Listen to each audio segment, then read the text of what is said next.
I think our team's greatest strength is our aggressive playstyle.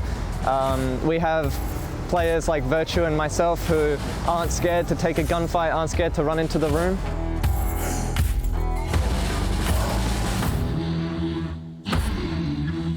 Empire, a very strong team, however they do the same thing over and over again, so I think we'll be able to counter that.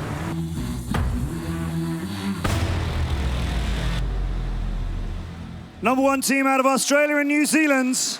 Number 1 team out of APAC. First semi-finalist, they are Fnatic!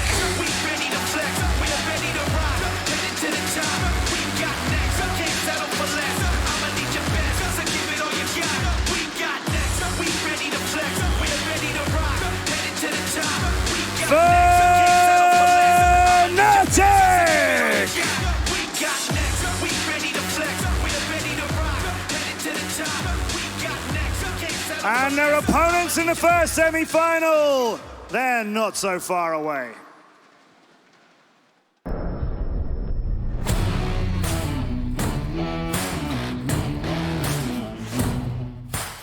We are always planning to take the trophy home, so yeah, I mean, we want to be the best. The best team in the world is not here, but it will be anyways.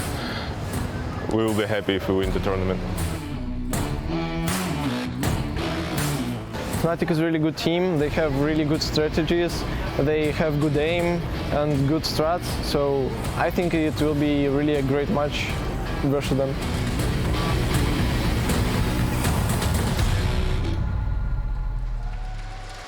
The number 1 seed out of Europe and runners-up at the World Championship, the Russian machine, Team Empire!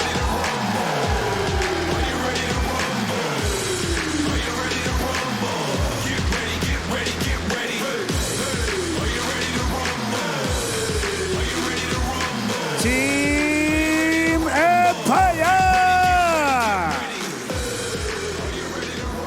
Fnatic and Team Empire to start things off today. We're not even in the grand final yet. This is just semi-final number 1. Good luck to both teams. We'll go back to our analyst desks. Let's get the Season 9 semi-finals started, Milan.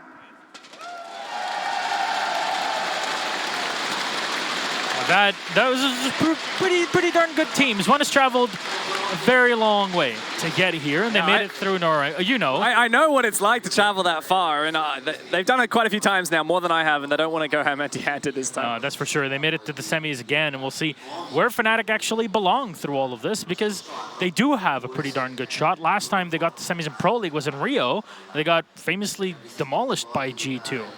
Whereas for Empire's sake, they got to the World Championship Grand Finals. They couldn't qualify to Pro League Season 8 Finals in Rio. But as Kajeka was saying, you know, for them, even if they win the whole thing, it might just be an empty victory. So they're going to take things slow, I assume. I mean, at the end of the day, you still want to win. It doesn't matter who's here.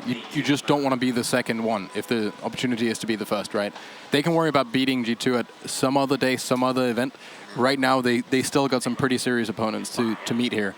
And Fnatic being probably the one team that is okay with just doing really funky stuff. Yes. Like, we've seen them throw everything out the window on Oregon, for example, jump around with Ella shotgun, spend more time outside than inside. Some of these things could potentially throw Empire off a bit. Yeah, and I mean, like, you heard him.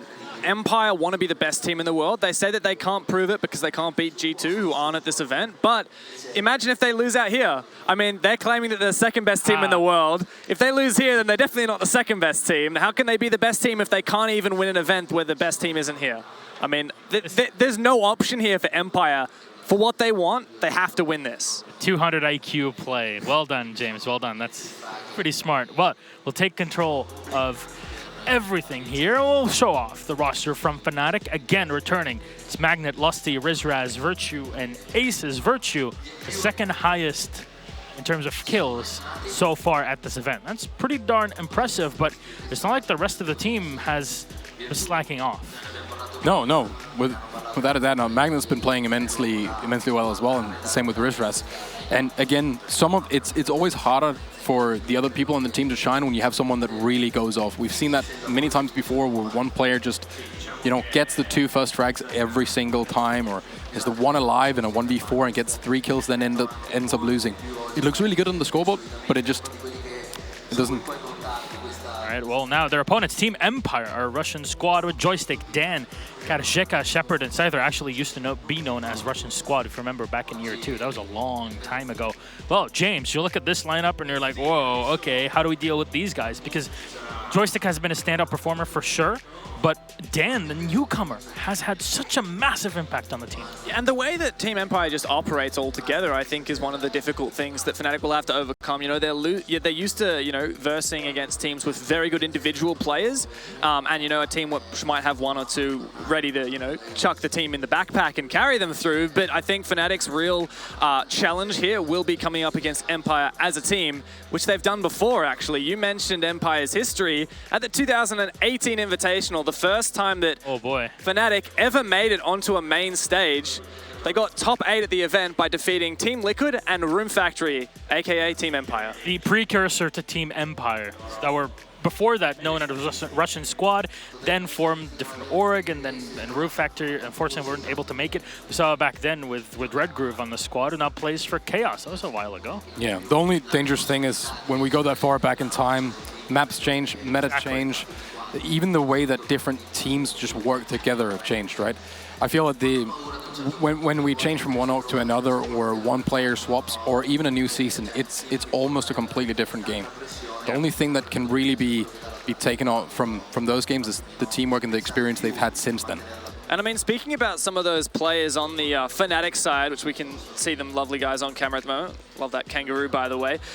Some of the Fnatic guys, we've talked about Rizraz, Virtue, Magnets, who've been stepping it up. Virtue in particular, best rated player at the Invitational. But what many viewers maybe haven't seen quite so much is Fnatic's local season, not the APAC finals, but actually the regular ANZ Pro League. And it was a bit of a struggle for them. Really, they spent most of the season in 2nd place after August, who was their primary rival in the region. But the thing that Fnatic can say after all of that is they never dropped a match. They just happened to fall into a lot of draws. And Rizraz was really the reason that Fnatic stepped up in their local scene.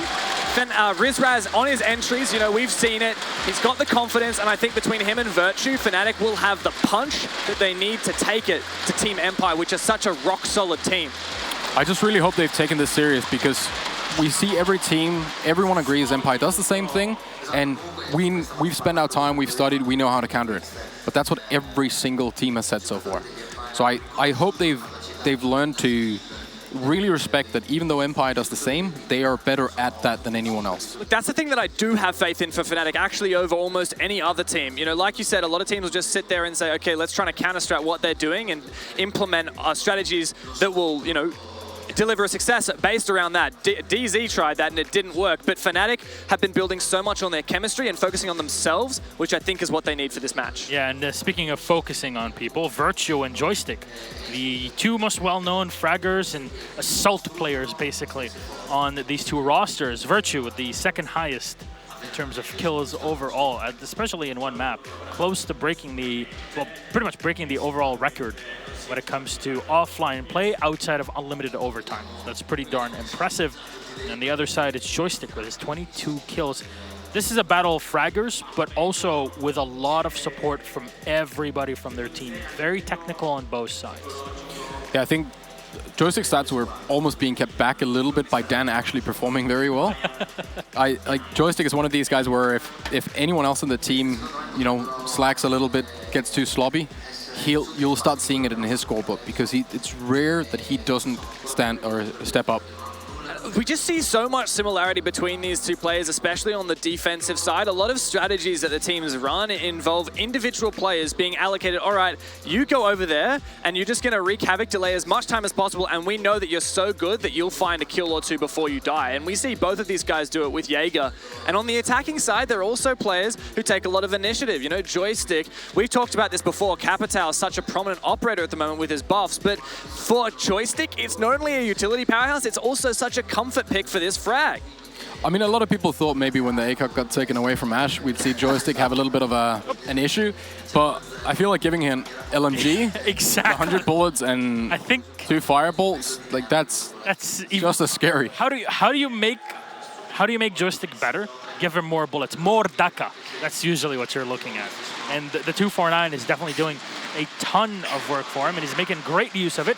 And that's the thing, the operators that these two players run for entry are still different. So it's not a direct head-to-head comparison, because you might be doing a similar role, but you're not executing in similar ways, because you saw how Joystick will run an operator that frags in the beginning and then turns to support using his equipment as carefully as possible. I would expect that operator swaps on Empire is fairly simple, because seeing as they have very specific places they have to do and very specific things they got to do, it's easy for them to jump around from different operators. I think that the page will be turned by which team really has better team chemistry. And I know a lot of the time, you know, in matches such as the Fnatic and Norengo one, it comes down to pure frags. But in this case, we're not watching Virtue versus Joystick. It might look like it, but this is Fnatic versus Team Empire. All right, well, ladies and gentlemen, we're going to start off with our map veto here. Our 7 map pool is up on the board. I absolutely love this, by the way. Can we just have... I want to have a screen like this in my room at home and just go through map vetoes every day. Villa, Oregon will be the 2 maps removed first. I mean, that's really predictable from Fnatic. Empire are so good at Oregon, and I think that Fnatic wants to kind of eliminate that sense of unpredictability and randomness that comes from picking such a map. Empire picking Consulate. That's not a surprise. And then Border, picked up by Fnatic, a map that they played yesterday against Norengo with an 8-7 victory on it. But they haven't seen Empire's full might in Consulate just yet. That'll be our last map, Clubhouse. Okay, a map that, well, Fnatic also beat Norengo on 8-6. It's a pretty darn tight game. Bank and Oregon was played between Empire and Dark Zero yesterday, so Border was the last one left. We couldn't really see what they were planning for. I mean, I'm just happy to get to see Consulate, to be honest. Yes. We had Consulate as a few third maps. Have a stopwatch. Yeah. Look, I'm trying to decipher where this falls in favor. And it's very difficult for me, because the maps that we're seeing in the first 2, which, you know, a lot of the time it comes down to the first 2 being very important, as we saw yesterday. Fnatic are good on Border, but they were pushed to the edge yesterday by Norengo. They're also historically good on Consulate, but they've had some trip-ups recently where they were fully counter-stratted at the 6 Oceanic Cup, which is the national tournament for ANZ, and they got dumpstered on Consulate by Auglis. So it is... I'm just concerned, and it's very difficult to make a kind of a succinct, accurate prediction. All right, Alex, your closing thoughts? Empire 2. I can't do my Aussie boys like that. Close? Hopefully. Okay, James? I can't do my Aussie boys like that. I think this is going to be a 2-1 to Fnatic. All right, ladies and gentlemen, here we have it.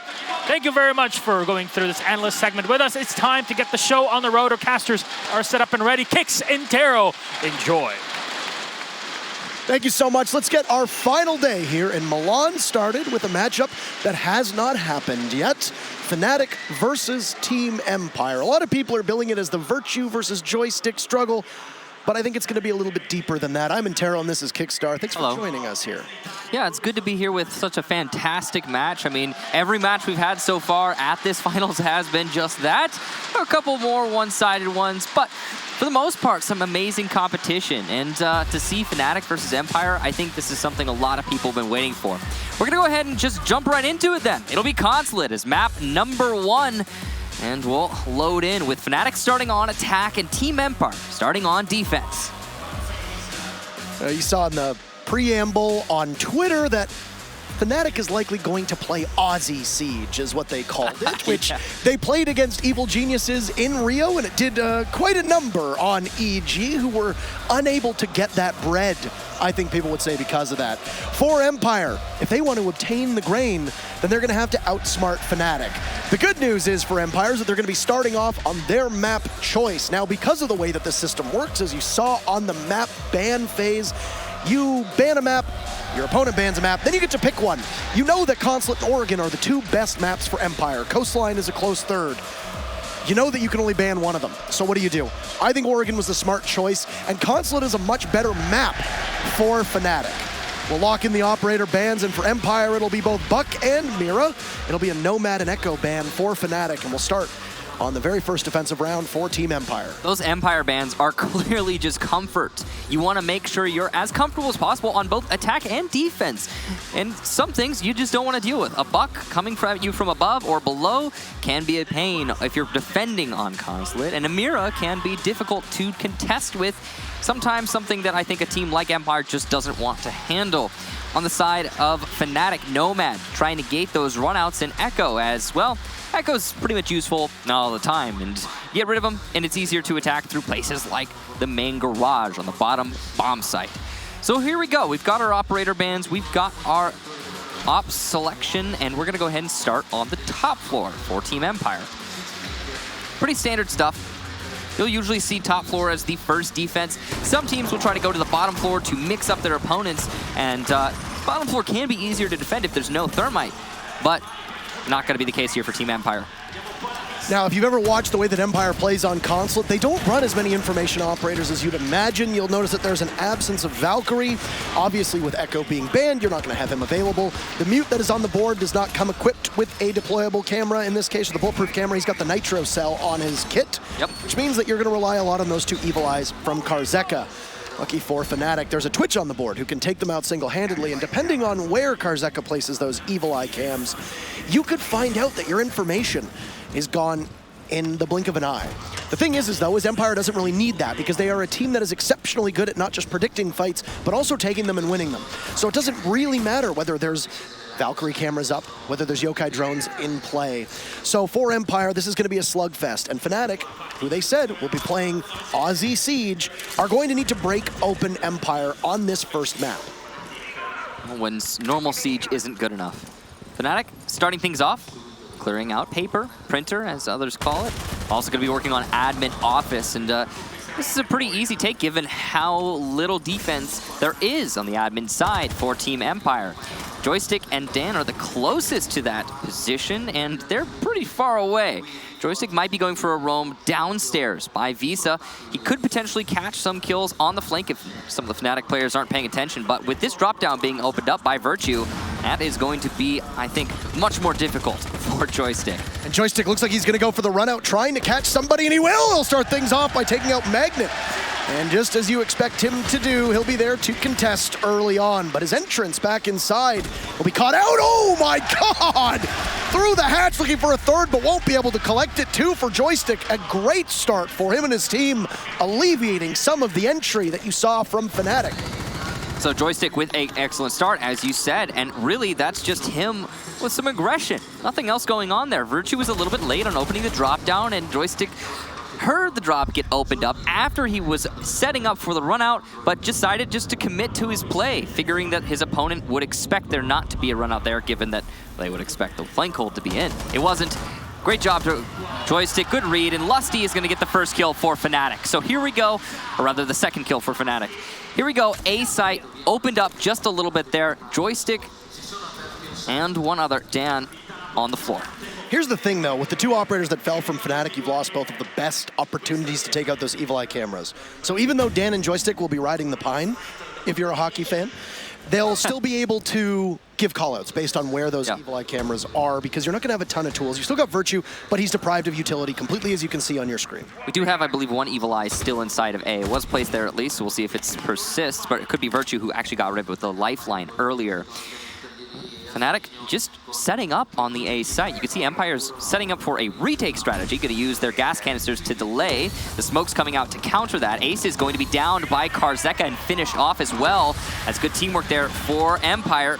Karzeka looking to hold on to the main hallway. Rush into connector is not going to work out for Lusty. And now it's just Virtue in a 1 versus 3. He will down one. Can he get a second? Yes, he can. Can he get a third? He needs one more in connector, and he gets it! Virtue, the absolute madman! What a clutch! A 1 versus 3! And the first round goes to Fnatic. Oh my word. That's the loudest the crowd has been in the last day and a half that we've been here so far. That was the loudest I've been. That was absolutely insane. So maybe it will be the Joystick and Virtue show. I mean, 4 kills for Virtue on the round. Joystick gets 2 for his team, but It almost worked. Everybody from Empire tended to push at the same time, and Virtue just lined them all up. What an incredible performance. The win conditions for Fnatic requires Virtue to show up as strong as he has, but you need some support for the rest of this team. You saw him single-handedly carry his team through the Norengo match yesterday on Border, tying the record for the most kills on land that Karzeka also had, if I remember correctly, from the Coastline matchup at the finals of the Six Invitational in 2019 with 21 kills on land, surpassing the number that was set by Pengu originally. And some praise was being given there too. This is a great start for Virtue. He needs to show up just as big as he did yesterday, but the depth on that team needs to be there, because even if you knock out Joystick, Dan, who had a bit of a showing yesterday that I think silenced the doubters when he came onto that team, replacing Shockwave's role. A lot of people weren't really so hot on Dan from the small sample that they saw of him in EU Pro League. They changed up a couple of rules on Empire, and Dan looked a lot more comfortable yesterday on attack. You've also got Joystick and Karzeka, and when he decides to go for it, Scyther too. There's 4 people on Empire who can take over a game, and Fnatic need to be able to do the same. Well, not a lot of time in European Pro League for Dan to really prove himself. So I agree with you. I think he's coming out pretty well so far at this final. Rizraz and Virtue setting up to take into admin office here. That's the clear strategy through and through for Fnatic. They want admin, they want printer. They're going to go at it together as a team. You could see Rizraz using that upside down repel really hard to counter right now in Siege, and it's a very powerful tool you got to use correctly at this level. Lots of patience, lots of caution from Fnatic. They lost somebody on this repel, on this south repel last round. They don't want to lose anybody again, and they're waiting for Virtue to open up. You just heard that explosion. He opened up the drop down in admin office to isolate the Visa flank. So there you go. Fnatic a little bit more aggressive, quicker, and more cautious than last round. All rolled into one. You love to see it. Some good efficiency. I mean, a large part of that was Joystick not taking 2 of your tools away from you with the first minute. That's you can execute a lot better when it's a 5v5 rather than a 3v5, as basic as that analysis might seem. But because of this, there's going to be some good guns on the side of Fnatic as well. And I think Empire will have to be a lot more cautious. I understand the risk that Joystick took in that first round. It was an exceptional one. And the right call, ultimately. They're still expecting for Fnatic that he's downstairs, which is why you could see that soft destruction and flank watch being committed from 2 members of FNC. Trying to draw him out as best as they can, expecting him to come up Visa stairs for the time being, but Joystick is not taking that bait. He's actually rotating on over towards yellow, so Fnatic doesn't understand. They have full control over by the admin side of things and can keep pushing, but nobody has any sight on where Joystick happens to be on this map. Ooh, Joystick's just found his prey. It's the sledge by the main door, and he's going to, not see the leg of his opponent, but the drone does go down. Gives away his position. That will be called out throughout all of Fnatic, which is going to force Joystick to fall back and play a little bit more passive. It's only 40 seconds left here for Fnatic to make the execution happen into the site, and Dan's going to be the one to feel the pressure. There it is. Lusty takes the head off of Dan, and now Fnatic have the entry they need to make this execution happen. You're going to rely a lot on Karzeka playing these poke holes that he uses on the wall of Connector, and somebody's going to need to make sure that they take him down with Shepard there as well to possibly launch in somebody. Joystick finds his intended target, and it'll be on Virtue. So silencing the best gun on Fnatic over the last day. Wait to see if Joystick can get back to site. Still downstairs, being watched by Aces. You'll see Scyther rush on in, take out Lusty. Rizraz finds Scyther, so both teams will trade another from Aces onto Joystick, but Fnatic will have to rush on in. Rizraz taking a beating from Karzeka as they will exchange fire with one another. Aces in a default plant spot, waiting to see if Shepard or Karzeka can push on in. Magnet's there for cover, shuts down Karzeka. Shepard downs Rizraz. It's all up to Shepard as it's a successful plant going down. Aces will head for the hills as Shepard finishes off the kill that he had started with. He's at full HP and will need to now work on in. Situated by Long Desk, as Fnatic will move in the post plant. Hold the angle upside down. 2 bodies on Aces and Magnet now to try and stave off Shepard's push. Diffuser's about to reach the halfway mark. A Shepard inside of admin does not have any information. This is a possibility for Fnatic to go up 2-0. Still waiting on Shepard, who is running out of time very quickly. You can hesitate as much as you want, play very carefully, but the Diffuser's only at 1/4 of the way left. Even if he gets the kill here, it's almost certain that he won't be able to do anything with it. And that's Aces to shut him down. Fnatic storm out to a 2-0 lead off of 2 very impressive takes on the console office. So the first round, we see Empire take full control, thanks to Joystick. Excellent play. And then Virtue clutch it out right at the end, and he really just outskilled his opponents. He shouldn't have been allowed to have that win, but he got it. You can't take it away from him. And then in the second round, because Joystick doesn't put 2 on the board early, that pressure that Dan felt in that first round still happens. Dan is struggling to hold on to Projector by himself. And it's something that the defenders definitely need to correct moving forward. Empire are going to have to find a way to alleviate that pressure for Dan and assist him. This flank from Joystick not working out the second time around really hurt Empire. Now, there were a few mistakes made by Fnatic. For example, Long Desk wasn't held for very long. I did not mean it to come out that way, but it's true. We saw Rizraz. Rizraz's job was to hold Long Desk, okay? And he let the planter be killed by Long Desk, by that Legion. That shouldn't have been allowed to happen. There was a refrag, but it forced a heavy rotation from Fnatic and a recovery of a round that was in full control for Fnatic prior to that mistake. But we're going to be moving to a different site now, so a lot of what's just happened in the first 2 rounds is going to be made slightly irrelevant here by a change in operator selection and site. It did also look like when Lusty rushed on in to go for the plant at the very start, that Fnatic were deliberately baiting him to draw somebody out and trade him off. Maybe. Because the moment that Lusty died, there's a trade on the Scyther, and Aces barrels on in and immediately starts to get the diffuser down yet again. That's not a call that you can necessarily make right on the spot. That seemed like it was premeditated. And because of that, you take out Scyther, you remove him from action, and Empire is probably not expecting you to try to get that diffuser down within 3 seconds of you killing Lusty, whose job it was to get it down in the first place. It's made entirely possible. They had smokes in the main hallway by Long Desk. Well, maybe they were trying to cover, I'm not sure. But what I am sure of is, again, from Fnatic, it's an admin office take. This is... I mean, it's a reliable strategy for a lot of teams. We see it brought by many squads. Just, hey, you know what? Let's clear out admin office. Let's establish not only a flank hold on Visa, but also just that there are no roamers on the top floor. And that's the play here for Fnatic. Joystick will be roaming by Visa in tellers, so he could potentially come up from behind Fnatic if they don't fully clear him out. Karzek is going to get the first kill there on a Magnet. C4 from I'm below. I believe, yep, it was below. It was over by the bathroom hallway. And there goes your sledge. So a lot of the vertical pressure that you could apply with the hammer, gone. It looks like a waste of a C4 as well, though. Yeah, it was. It was a waste of a C4. Unfortunate. There goes Joystick to Virtue. So this matchup that we will continue to look at for the entirety of the day will once again be shown. Maybe not shown, but there could possibly be a replay there. It's unfortunate that Joystick's roam did not work out. He hid in tellers. Fnatic did not drone him out.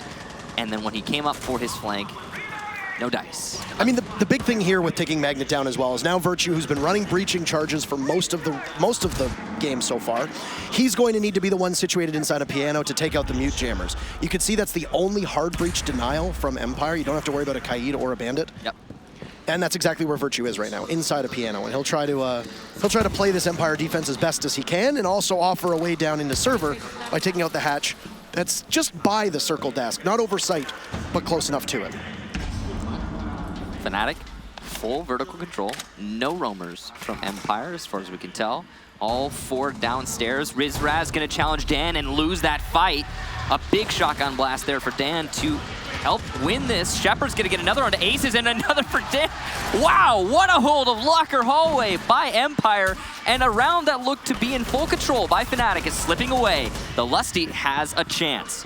1 firebolt kill there to shut down Dan, finally, by the Locker Hallway. He's gonna rotate over to Yellow. He's only got 16 seconds to make this work and only so many bolts. He's been found out, goes for the pre-fire, but cannot land any shots. 2 to contest with on 2 separate angles, and he will be shut down by Scyther. The first round for Empire, and a pretty solid lockout. Really, that boils down to the double SAS play that we saw in the basement. Rizraz not expecting Dan to aggressively contest him inside of server, taking him out, and then there was a deliberate trade there. But then Dan was also there to get the second follow-up kill after you saw Shepard engage. It's a big gamble from Shepard, because if you're still ADS'd on those stairs, then maybe Shepard's shotgun will do quite a bit of damage, but not kill you outright. And because of this, you lose your smoke, you lose all that utility. Shepard fell anyway, but then, as you can see, Virtue gets taken out here as he has his back turned to Dan. And it was a perfect play from Empire. They read that exceptionally well. And they knew that you were going to have Fnatic invest in both yellow stairs as well as towards the main lobby side of things. It paid off. And Dan, once again, proving his worth on this squad. He really shown on, I would say, attack yesterday, but today it's defense where he's making up for it. You know what I really like from that last round? Fnatic lost it, but did you see the way that they were setting up their flank watch? They had one person perched on the projector drop down for over main lobby, another person perched over spiral stairs. They had no hard flank watch on the Visa stairs. So what usually happens is people will open by that desk outside of admin office. They'll open the floor there, and then it'll cover the Visa stairs. But because they didn't do that, what they were instead trying to attempt to do is establish a flank watch that will get kills. They were baiting an open flank for Empire. And it almost worked out for Fnatic. They did manage to get themselves in the lead. They just, unfortunately, threw it away by everybody rushing into lockers in an awkward sort of format. So it was a nice try there for Fnatic. I really like the read on the way that that Empire plays, because they were correct that they could get some free kills if they baited Joystick into that flank. So back upstairs to console office. Interesting that we're not going to see a roll at the Dion lobby. You've lost console office, the second floor site, twice now.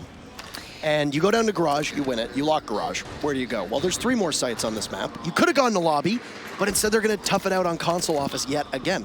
And I mean, we've seen teams pull through after defending a site 2 or 3 times, and somehow they managed to just find their groove. Could be what we're about to see from Empire here, but I wouldn't have been surprised to see that middle floor defense.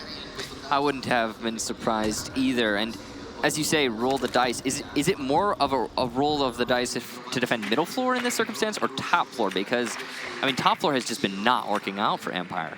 One thing I will say is we are seeing a slightly different strategy here from Fnatic, and by slightly, I mean wholly different. They are no... What? Scyther wins that against Lusty? A beautiful shot there onto the head of Lusty, and no damage done to Scyther.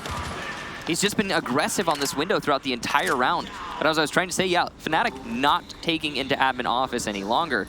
But what is their strategy is the question, because they are slowly taking into yellow stairs from below? Slowly is the key word there. Rizraz is going to take down Dan, though. So here we go, back to an even man count. You got Virtue playing upside down, too, looking on into projector just to see if anybody's there. The bunch of punch holes, and it's pick one. What's behind lucky door number 1, or 2, or 3, or 7, as there appears to be? That could be a problem now. We'll see if Magnet's going to maybe prime a grenade to take out Scyther, but no, he puts it away. And it's going to be a yellow stairs push now for both Rizraz and Magnet. This double hard wall next to bathroom is where Scyther will play, and he peeks on out for the time being. He's still just safe and waiting. It looks like Fnatic wants to isolate B and go for a plant, but that's so dangerous. There's plenty of counterplant utility on the side of Empire. They've got Evil Eyes, they've got C4 on Scyther just inside a bathroom. Rizraz pressuring yellow. Aces has made it into sight with the diffuser. There's no one below him with C4, so it's going to have to be a horizontal contest. And he's going to get it down if he continues like this. The gas canister's too late. Scyther and a flurry of kills coming out here. Empire on top. Fnatic, though, with the diffuser down. It's all on Magnet's shoulders in a 1 versus 3. But post-plan is totally manageable. With the aces on the floor outside, it doesn't seem like Empire are aware of his position, but will finally finish him off. Magnet waiting for the refrag, but he has to deny the the disable rather, and he won't! Joystick, a beautiful round there, taking down the sledge on yellow stairs and allowing for the disable. Getting that diffuser planted from Fnatic ended up being a Pyrrhic victory, and they moved on, losing aces in the process, and Magnet was just caught between a rock and a hard place. You had Shepard watching Karzeka on the disable of that diffuser, and even if Magnet is able to win that fight, he still has to worry about Joystick, who has, you know, he's going to be playing Jaeger. He's got the speed to be able to ascend those yellow stairs as quickly as you saw. And that's Empire ironing out the issues that they had with that console office. This is going to prompt that middle floor of lobby. And you're absolutely right. Rolling the die on lobby is not the correct way of saying it. Apologies for misspeaking. But I mean in the sense that most teams are more prepared when it comes to that second floor. For some teams, lobby is a less comfortable fit for defense. And just like that, Empire, after learning from their mistakes, have now tied this game up on their map. For me, the win conditions for Fnatic are you must win your own map. Now, that's the second map, so for Empire, they're still going to have a good chance. They've got Clubhouse as map number 3, but losing Consulate, a map that a lot of people would argue is tied for their best map. I would say Oregon is still their best map, period. But a map like Consulate going in favor of Empire, that makes it a lot more difficult for Fnatic. If Fnatic can walk away with a victory here, going on to Border, Empire is a team that is used to playing European border. They're not used to playing Australian border, as the Aussies put it. And I think that the way that we'd see them play is a lot more chaotic and a lot more hectic. Yeah, well, Empire are one of the most adaptable teams out there. You know, they run the same strategy every round. Sure, that's the storyline we're going with right now with them. But at the same time, I feel as though it's the same strategy with adaptations thrown in on an individual level. Scyther's challenging here, and he's actually going to be the one to eat some bullets, some damage, but down to about 75, 76 HP. Still plenty manageable, but unfortunately, his peak not going his way. He'll just be playing inside a bathroom from now on. So this middle floor is an interesting site to defend. There are a lot of ways for the attackers to take an advantage, like hot breaching into Piano. This can work out great when there's a light defense on Piano, and Magnet and Virtue are going to put one on the board each, which means Fnatic have full control of Piano, but they're starting to lose it. The refrags and the retake from Empire are on point right now. And it's going to even out into a 3-3, but Ace is still inside of Piano, and he could start for a plant with that diffuser in hand. You know Scyther's on cam, so he's got some information, and where Aces is he's going to eat an awful lot of damage engaging with Scyther. He will require somebody to come to the rescue, but there's Shepard from above as Empire has now retaken the second floor. The ebb and flow of this matchup, and the way that Fnatic worked their way on into the console office, took control of the area above the site, and then immediately got pushed back by Empire was beautiful. It's going to set Fnatic into a position where they might not have the best idea of a follow-up. You could tell that most of their strategy involved taking control very early on and likely catching Empire off. And Scyther's brazen play on the Rizraz will give Empire the advantage. He'll be concussed for just a second, trying to track, but Virtue, this man is unstoppable. He's on an absolute heater as he takes down Scyther and will look to find two more. What a play that is by Virtue. And he's got time to work with. He's not wounded that badly, but if he goes to the skylight and engages, you know that Joystick and Shepard were both playing above on that second floor. It's very likely that while they are patrolling the second floor and they have control looking to the main floor, that they're going to have the full coverage. And Diffuser is also fallen, so you're going to have to go get that, and it's a high likelihood that Empire knows exactly where it is. Yeah, well, if anyone's going to clutch it, it's going to be Virtue, but he's in a tricky spot, as you said.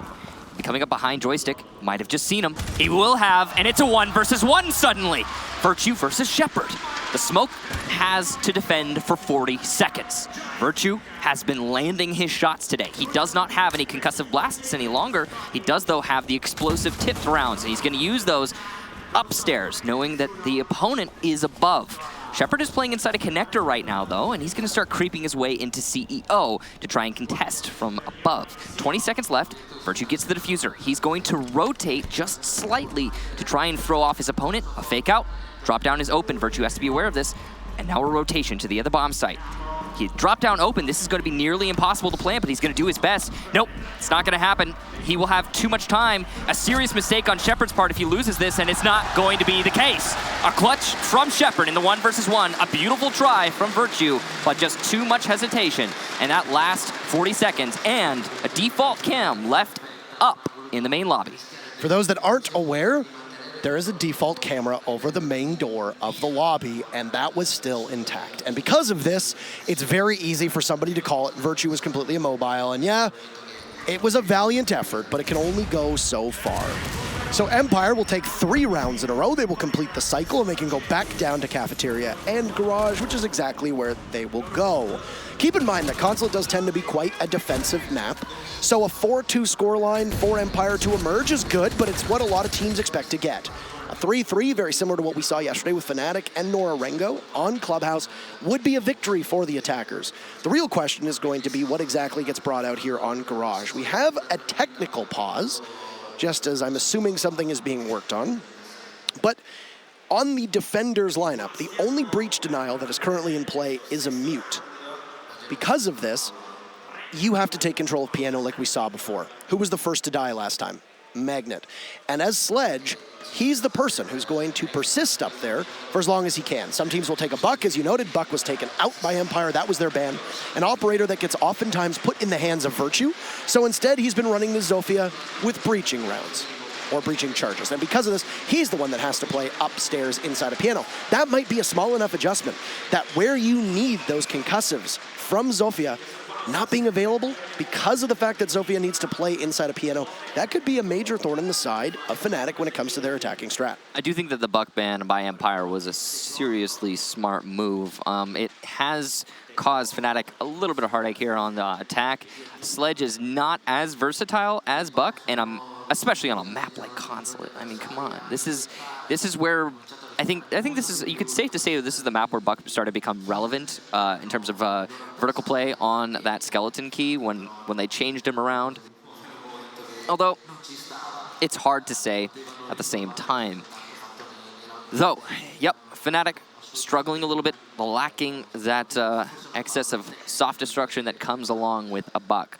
So, we'll see if they're able to adjust and able to make their Sledge work for them a little bit better. So far, on the side of Fnatic, it has honestly been the Virtue show. Most of the Fnatic players have, you know, a couple kills, 2, 3. Virtue's at 10 right now. He's sitting at double digits, the only one in this match. And yeah, I mean, that's really been the story for Fnatic. We've seen 2 rounds from them, and since then, some close ones for sure, but mostly it's been Empire's game. Yeah. A lot of it's also fallen on the shoulders of Fnatic always seemingly having that opening depth. Magnet in particular yesterday was absent from too many rounds because he was dying early on, especially on defense. And I don't know if that's just simply a lack of coordination. I don't know if that's carelessness on their part. There's too many reasons for why it could be happening. But when you do a post-mortem on a matchup, the reasoning behind it is not really that important. It's the result that you find. And in the case yesterday, there were a couple rounds that could have ended up being Norengo's because of Magnet being the first to die. And if it had gone that way, you have a 2-0 victory for Norengo, and they're here playing Team Empire instead. Whether you're on attack or whether you're on defense, something for Fnatic needs to give when it comes to giving up the opening deaths. And in this case, it tends to be Magnet. And yes, he's somebody who can provide leadership for his team, but he's often playing a role that is very heavy in utility and required in some capacity for the rest of his team's push. See if he's able to persist better in these rounds moving forward. Again, with a basement defense, it's likely that Magnet will be on Sledge, and when Magnet is on Sledge, he's going to need to put in a little bit of an emphasis on that soft destruction. Though we have been seeing quite a lot of breaching charges being brought recently, and in fact, I would expect there to be quite a lot brought by Fnatic moving forward in future rounds, especially, again, knowing that it's going to be, in all likelihood, a basement defense. I haven't seen any of the offsite played just yet, that offsite being the new one that was introduced by Tellers. Again, most teams consider it to be faulty. I think Empire is not an advocate for it, given how many times we've seen Empire directly counter that Tellers defense. If you remember the Russian through main lobby not too long ago, that pretty much solidified, yeah, you know, it's an okay site, but if you know how to play against it, it's really hard to defend. Looks like we are going to be jumping back in the technical pause over, and it's going to be a basement hold, as we talked about. And also, as we talked about, lots of breaching charges on the side of Fnatic. Rizraz, Virtue, and Aces are all running breaching charges. 9 of them available if they need it, alongside the fact that both Virtue and Magnet will have frag grenades, those explosive blasts from the Zofia Lifeline, and then also the Hammer. So much soft destruction here in the hands of Fnatic. And you know what it is? It's probably just because, hey, our Sledge keeps dying. Let's just bring so much soft destruction that, hey, if he dies, we're going to be fine. And you know, you don't want Magnet to die early on, but if you can't avoid it, adapt. It's a good mentality to have on the side of Fnatic, and we'll see if it works out for them this time. Last time they attacked the basement, though, I have to say, their attack strategy was great up until when they actually started attacking the basement part, because they just walked into lockers and got shotgun blasts to the face from the SAS operators. Yeah, they conquered the second floor very quickly. They shut Joystick down. They kept going from there. But the real part was the mid-round transition, which we've referred to in a number of different matches being the be-all and end-all of a lot of team strategies, is how can they tie in that entry towards the execute? And that's the steps that need to be really focused on from Fnatic in this round in particular, because it fell apart completely from that perspective the last time they were here. Came down to Dan and Shepard, both taking close-range engagements with the shotgun in their hands, and they walked away from it much better shape than Fnatic was. Very similar to the time before, though, Fnatic will once again take break room and admin office upstairs, and these breaching rounds will work to try to clear out the first floor. Then you translate that to the main floor, while for the most part, Empire will probably have one body off-site, possibly on the first floor, while the remainder of their team will sit on the basement and just patiently wait. Well, the clear of the top floor already successful, by far. No one on the side of Empire sitting upstairs. A very light roam presence from Empire. You can see that they're trying to play conservatively. This could be a kill, but Magnet's not going to commit. Probably would have been his demise. Joystick, very quick reactions. But the drop down open means that playing in that hallway is not going to be an option for Joystick moving forward. He's going to have to commit to a different play. He actually is still sitting down there by that hallway, but just a little bit different location. C4 from Kazeka, wasted, unfortunate to see. This was the one that caught Magnet last time, expecting a similar entry, but it wasn't the case. Actually, we saw the same thing from Ninjas in Pajamas and Fnatic when they played each other before in the Paris Major, as the pre-play C4 was used quite effectively against Ninjas in Pajamas. This time around, Fnatic is a little bit aware and are able to drop on out. There goes an Evil Eye camera, providing the fact this grenade works, and there you go.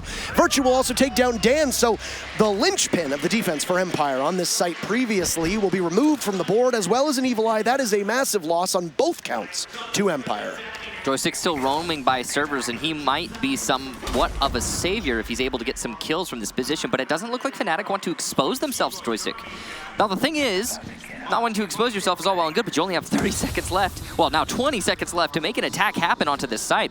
They have opened up the garage panel with that thermite, which is fantastic to see, and that's going to be their main committed strategy. They took out the Evil Eyes. They're stalling out that gas canister. Joystick, though, is going to start influencing this round by taking down none other than Virtue. Here we go. Plant going down. Is there any denial from Empire? It doesn't seem so. The rush up from Smoke by Pipes, not going to be able to make anything happen immediately, but he will take down one after the diffuser has been planted. It's a 2 versus 2 here for Fnatic, and they have the post plant, but one more for Joystick. It's just Lusty in the 1 versus 2. He has to expect the run out from Yellow Stairs, and yes, indeed, he is, but can he win the gunfight? The answer is no! Karzeka will disable that diffuser, and Joystick, the hero of the round, gets the final kill. Such a hard angle to play for both Lusty as well as Joystick, but Joystick having the high ground, as we would say, able to fire over those marble banisters, and because of this, well, Lusty is trying to essentially thread a needle that he wasn't able to do. Empire 4 rounds in a row, and now as we switch sides, Fnatic likely feeling a bit defeated, but nonetheless they have an opportunity to possibly shift momentum. This is the time where every team takes a breather and then goes into a new half, likely geared up and ready for whatever challenges may be thrown their way. For Fnatic, it will be the console office site upstairs, similar to Empire. And for Empire, well, it's going to be a lineup that actually looks quite similar to Fnatic, but a big difference is going to be the addition of a Thatcher, an operator that was neglected by Fnatic. Instead, in many rounds, they were running the Twitch instead, and will barrel on into that 7th round. So, the question now becomes, is Fnatic going to be better off on the defense, as you were talking about? I mean, it's Consulate, like you said, an interesting map when it comes to attacker-defender sided. But, I don't know, I agree with what you were talking about earlier, way back when you said that this is Empire's map, man. We've discussed this at length before.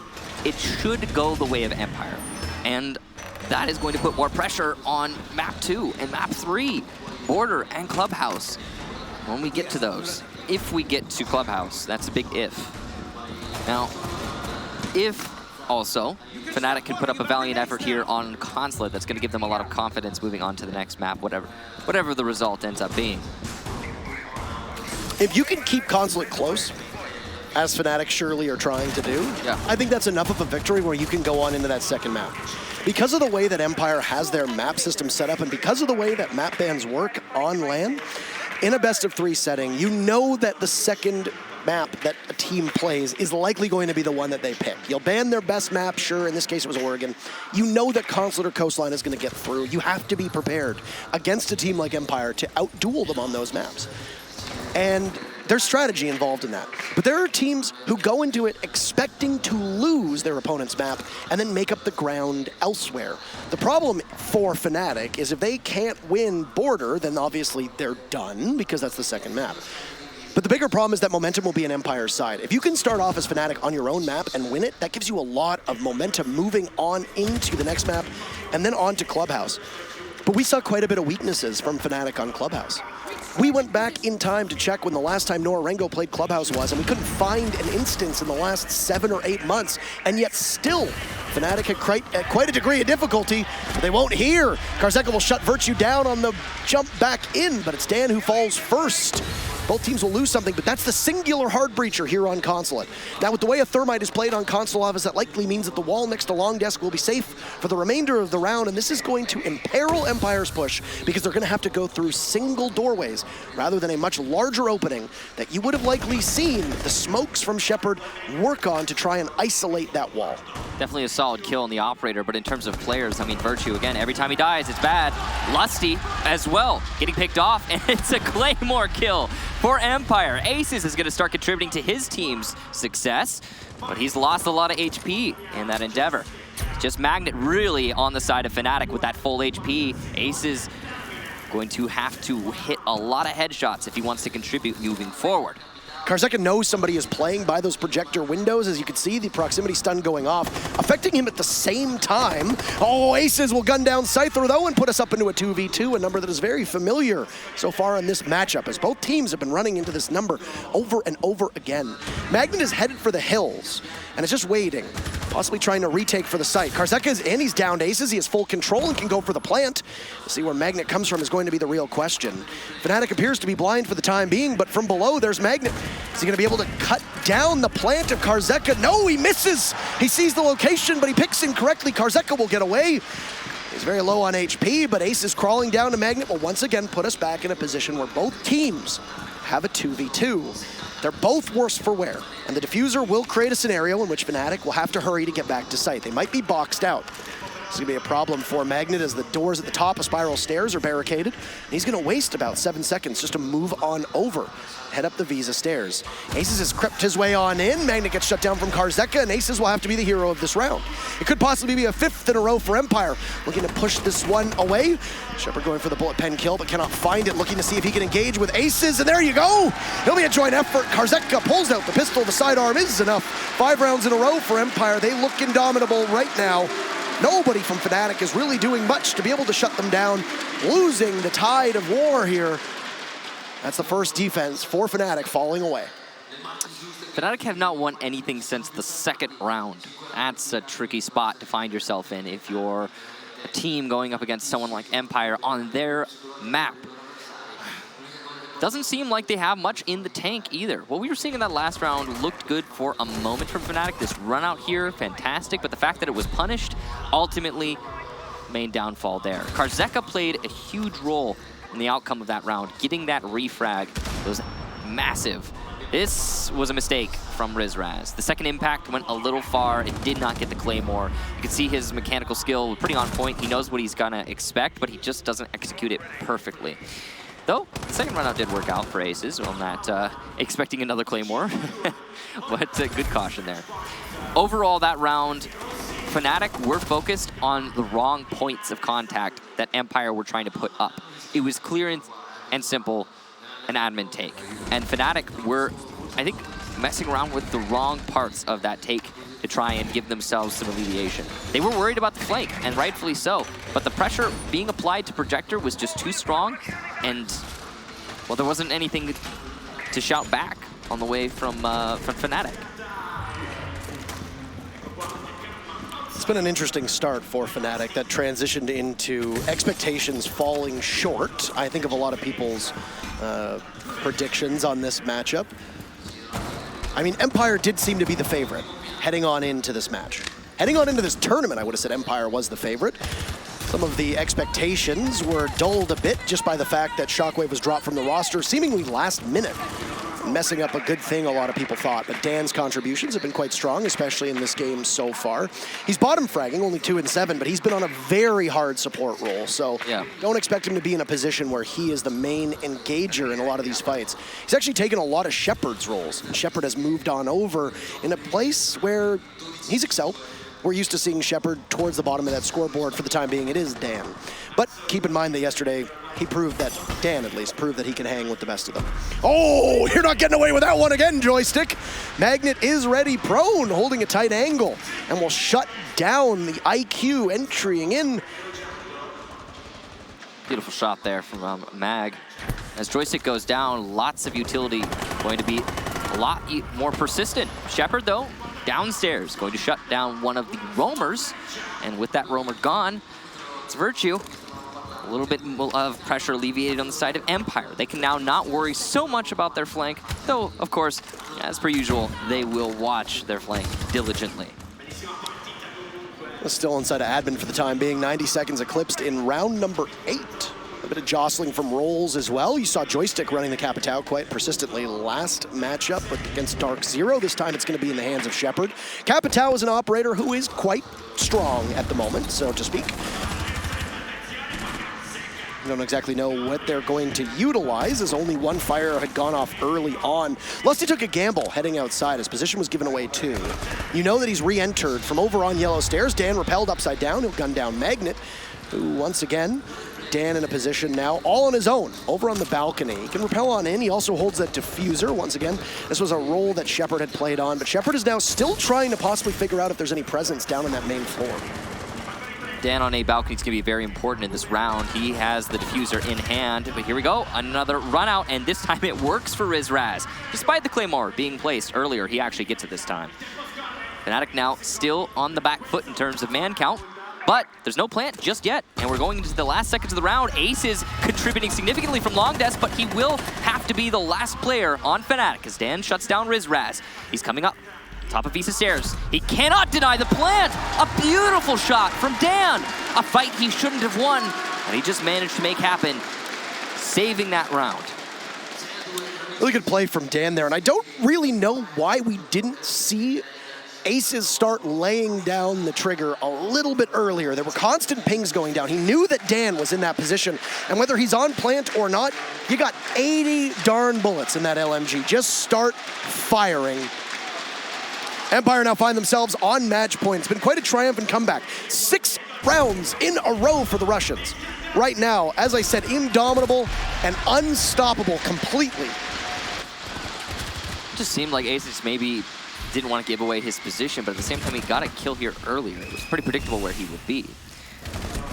Definitely a questionable decision made on Ace's part, but he has been having some pretty fantastic rounds individually, so give him a little bit of slack, I suppose. It was a nice try, that's for sure. We are on match point, though. Again, Empire's map. Map you would expect them to win. That has been much more relevant in this tournament than most other settings. Usually with the 7 map pool, the your map preference is less important, as it can, well, I mean, everyone's practiced everything, right? You've got some experience most places, and any maps that you haven't, you can ban out. And usually that boils down to some pretty back and forth maps through and through. But here at this tournament, it's been pretty extreme when you see something like this. When you see Consulate going 6-2 in favor of Empire. I mean, it's what you would expect based on their history, but at the same time, it's very extreme. So we are in match point, and the win sitting for Team Empire could possibly be only about 30 or 3 minutes away. 3 minutes and 30 seconds, depending on if there's a diffuser that goes down from Empire's side of things. I mean, I'm really surprised with the way that Fnatic has just almost single-handedly rolled over. And I know you have to give a lot of praise to Empire, but at the same time, there has just been mistakes made from Fnatic. Hesitation, it seems like. Yeah. And if I'm trying not to be too much of an armchair psychologist, it seems like the pressure is really mounting on Fnatic here. At the same time, I think the test is going to come on map 2. We were talking about that earlier. I think the expectation is that Fnatic's going to lose here. And yeah, you shouldn't play like that. But I want to see what's going to happen with Fnatic moving on to map number 2. I want to see if they're going to let it get to their heads. Dan's gonna shut down Rizraz. Dan has come alive the second half of this match. And he is just absolutely shredding his opponents recently. That last round, 100% all on Dan. Oh, what a play on the Rizraz there, just waiting as well for the drop. Very good reaction from Dan too, who's still now outside. He's going to be holding on to that diffuser once again. Joystick and entry onto Virtue, and the IQ shuts down the pulse. That's pretty commonplace to see. Two off-site players for Fnatic have been silenced, leaving Lusty now in a position to walk on up the yellow stairs towards the first floor, and now up towards the second floor as well. It does appear that there seems to be a shortage of information from Fnatic. Waiting to see if there's going to be another body, but also Aces is above too. Is that what I'm seeing here? Yeah. So Fnatic have no bodies on the site, and Aces will walk away with the kill onto Karzeka, possibly trying to shut down and bamboozle Empire, who are now looking to translate this final 60 seconds into a push onto the first floor. Lusty will find Scyther now, so this call from Fnatic working out quite well. There's another from Lusty, picking up a second onto Shepard, and just not expecting this aggression from Fnatic on yellow stairs to try and turn the tides of this round. It was a full hard retake on the top floor, and it was beautiful to see every player from Fnatic committing to that roam clear. And wow, there's a beautiful shot as well on to Dan just outside of garage, leaving only Joystick. 1 versus 3. And he's got one lit opponent, but he's not even gonna get past Lusty. A beautiful round from Lusty on the Bandit. And looky here, it seems Fnatic have woken up. It only took them 6 rounds in a row, but finally they get another 6-3, favors still Empire. You're going to have to go towards maybe that lobby on the main floor or back up to console office, which was not successful for Fnatic. We might have ourselves a game here, but it's still too early to tell. What happened in that round was simply Empire not expecting the fact that Fnatic would basically vacate the site. All of Fnatic moved up. There was not a single body on that basement floor. Aces was the closest, as you could see on the main lobby of the spiral stairs. A run out from Lusty, which is perfectly visible on your screen right now, and then looked for a second and just simply won the duel against Shepard with that M249. A fine gun, but still clunky with that ACOG at close range, and you're not gonna outduel the MP7 when you're in that position. It's a good performance, and both Lusty and Aces doing the work that they need to do. If you're Fnatic, you gotta hope that Rizraz and Magnet wake up as well, because for the time being, you were carried by Virtue through most of those rounds, who's seemingly fallen off just a tiny bit. You're gonna need good individual efforts. As for Empire, the whole team is gunning. Dan was the only one who was a little bit behind, and he's picked it up over the last couple rounds. So Virtue hasn't been having a good defensive half so much. Actually, he hasn't gotten many kills on the defensive half. He ended the attacking half, I think, with like 11 or 10. If I remember correctly, Virtue had 10 kills for the first 3 or 4 rounds. Yeah. And since then, he's only picked up 2. Yeah, so it's been tricky. It's been tricky for Virtue, for sure. Well, we'll see if he can wake back up. Lusty's going to bring that alibi. I was actually talking with Fnatic about it earlier, and there was like, yeah, when we want a Legion or something like that, you got Lusty on alibi. So he can make it work, though. He can make it work. He's got the chops. I think give Lusty a high rate of fire weapon, and he really lands his headshots. We saw a great example of that in the last round. I'm glad that they switched off of the pulse from Fnatic's side as well, because the IQ is going to be ran by Joystick every single round. It has been so far through these 4 defensive rounds. It's been an IQ in his hands every time. Since the loss of the ACOG on the R4C, Joystick has reinvented himself and the operators that he plays. He's been going through IQ, Nomad, Jackal, and then yesterday, briefly, the Capitao. There's some people saying that they'd changed up roles with the addition of Dan onto the roster, and well, it does appear to be the case. Dan is playing, like I said, more of Shepard's roles, which has allowed a bit more freedom on Empire's side of things, but Joystick is doing exactly the same. He's been landing his shots quite commendably so far today, as a minute has passed in this round, and Empire still trying to focus on that second floor. Like so many teams, they'll clear through admin onward, and it's Karzeka and Joystick who will be the first 2 points of contact for Empire. There's a middle floor defense here from Fnatic, and they have a heavy roam on the top floor. Joystick, the spearhead here, so you could see, he's all alone trying to clear this out. Shepard's gonna come up from behind, though, to support him. Got a little bit of an LMG problem going on here. He's just trying to clear out above, it looks like, to maybe throw a firebolt in. See what he can do to clear out anyone playing in Projector. Actually, Fnatic has completely fallen off. They're gone. They left the top floor. Interesting. So as soon as any amount of pressure starts coming out, Fnatic decide to leave. Also, I mean, 2 minutes wasted, it could have just been a call on the timer alone. This is what I assume they referred to as when they said Aussie Siege. Well, you've got a minute left, and you have 2 bodies just immediately fly off the site and head down to the basement like a bat out of hell, as that was what we saw from Rizraz. And I mean, the way that the Valkyrie of Rizraz was positioned, it looked like he was trying to contest all the way down to the vending machines and printer on that second floor. And when you're going up against an ACOG on the commando of joysticks, you know, weapon, and you've got an MPX, Joystick's probably going to win that fight every single time. We saw a flank drone get established downstairs as well inside a cafeteria, so if there's a rotate happening at any point, Empire is going to know of it. They'll be fully aware of the tricks that are being employed by Fnatic. But they're running out of time, so Empire are going to have to just barrel on into the site. 30 seconds to go, and lobby appears to be clear. It's a run out from Lusty, but it doesn't bode well for Fnatic's chances as he gets felled by Karzeka. Somebody on Empire is inevitably watching this maneuver. Asphyxiating bullets and smoke will go on in as Scyther is inside of the site. He'll go for the drop. Virtue cuts down Joystick, and amidst the smoke, it's going to be the Capital planting. But Magnet and Dan will both be able to trade off kills. From above, Karzeka trying to keep his team in it. Somebody will have to retrieve that diffuser, and Karzeka will be vulnerable. Time is out. Where is he? Find him. You've got the marks. You're going to have to get him. And then there's Magnet to save the round for his team. A cheeky smile, and 2 in a row for Fnatic, as they have finally seemingly grabbed this momentum that they needed to give us a closer match than we were heading towards.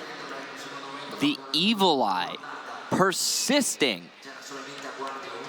Beautiful job there on the information side for the defense. Magnet able to retake into the top floor, and that is something that Fnatic have been excelling at throughout this match. Retaking into top floor on Consulate is it's beautiful. You gotta imagine what would have happened if Lusty had decided to go upstairs as well with Virtue and Magnet. It could have been even more one-sided, but ultimately it was something that ended up working out for Fnatic quite heavily. The Evil Eye, though, I think is the real hero there. Possibly also some Valkyrie cams, whatever was giving information within sight, though it looked like the Evil Eye persisted throughout the round. It was just by the circle desk. That's another thing. How does that Evil Eye not get dispatched by Team Empire? That's the question that keeps popping into my head. And I think these 2 late rotates that we've seen from Fnatic on both of these rounds have really derailed Empire's take. Yeah. Because you have 30 seconds left and you're just knocking down that door inside a lobby to start your execute, but every single member of the defense is alive. And realistically, when Lusty ran out, he could have just stayed in sight and you wouldn't have had that early pick. So we've got a new bomb site going on here for Fnatic. The new bomb site. It's not really new. How long has it been out? 4 months? I don't know, a long time. First time we saw it in any competitive LAN environment was, I believe, DreamHack Montreal in September last year. Okay, so pretty long time. And it doesn't get played very often. No. There's great debate. Yeah, there's a lot of debate on this map. You can just show you how slow the competitive scene can sometimes be when it comes to selecting bomb sites or getting used to new things. But Fnatic's going for broke here. They're on match point. They have to win every single round to get us to OT. That'll be 2 more if they want to get there. And they're going to go to the new site, somewhere that Empire is notoriously good at attacking. And Europe does play this site as well. We've seen it. There are a number of French teams that do play this site too, so it's not strange to have a team go here. And a lot of teams, especially Empire, will understand it. But if Fnatic can continuously maneuver, especially in the mid to later part of the round, it really forces Empire to commit a lot of time and maybe too many resources than they have access to find the remaining members of Fnatic. You know what I noticed is that, again, Fnatic are not holding on to top floor. They're going for a retake strategy. I mean, you can easily predict the retake strategy here from Fnatic. They use yellow stairs to highway up to the top floor and start to retake when it comes to the dying seconds of the round, because they expect Empire to spend a lot of time taking that top floor, whether or not there are any roamers. And that's true, unfortunately, there for Karzeka. A little bit of a misplacement, too close to the hard bars. Now, because of that, we are going to see Empire slowly take admin office and then start working their way down. This is the strategy to take Tellers pretty easily. But taking Tellers is usually where teams will go, because retaking the site from Archives up to Tellers involves just, what, rushing through the stairs, and you know how easy it is to patrol the stairs on so many different maps. I mean, it's part of what originally made maps like Cafe and others difficult to retake, because you could hold down the entire map with 1 or 2 staircases. And it's very challenging, especially when you tend to be resource starved. A lot of these defensive operators do not have the ability to do all that much in the latter half of a round for a retake, though you will likely see a Nitro Cell in the hands of Rizraz, the only member from Fnatic who has bothered to take any considerable damage. You also have one in the cap kit. Karzeka will drop and look to contest. Oh, he'll find Magnet for free. And the plant will go down from Shepard. And this is where Fnatic will really need to work very hard. Dan downs one and Scyther another. All the dominoes falling, and it appears that Empire will have a stranglehold on this round. Diffuser going down as well. And there is another body that will fall in the hands of Rizraz. And it's a flawless round to close out the map. It got scary for Empire there, but they'll take Consulate. We'll push ourselves to border. What a play from the Russian team, and a very strong recovery when their victory did seem in doubt. But it's, I think, at the same time, as expected. Consulate, Empire. I mean, that is a map that they're supposed to win. And it was their map. They did pick it, I believe. 7-4 going the favor of Empire. I don't think that this is going to trip up Fnatic too much. In the past, you know, you look at Fnatic a year ago, I think, yeah, that would devastate them. That would take them completely off the rails, and they wouldn't be able to recover. But honestly, a 7-4, that's a valiant effort from Fnatic. It's a really decent job, not gonna lie. And moving on to border, I think that there is still a chance here for the Aussies. Yeah, you really needed to watch as to what happened on Consulate to get a good grasp on what strength Fnatic had moving out of this map. Most teams probably head into this, they won't admit it, but expecting to lose either Oregon or Consulate just because of the way that the ban phase plays out. You have to set yourself up to not just win your own map, but then move forward.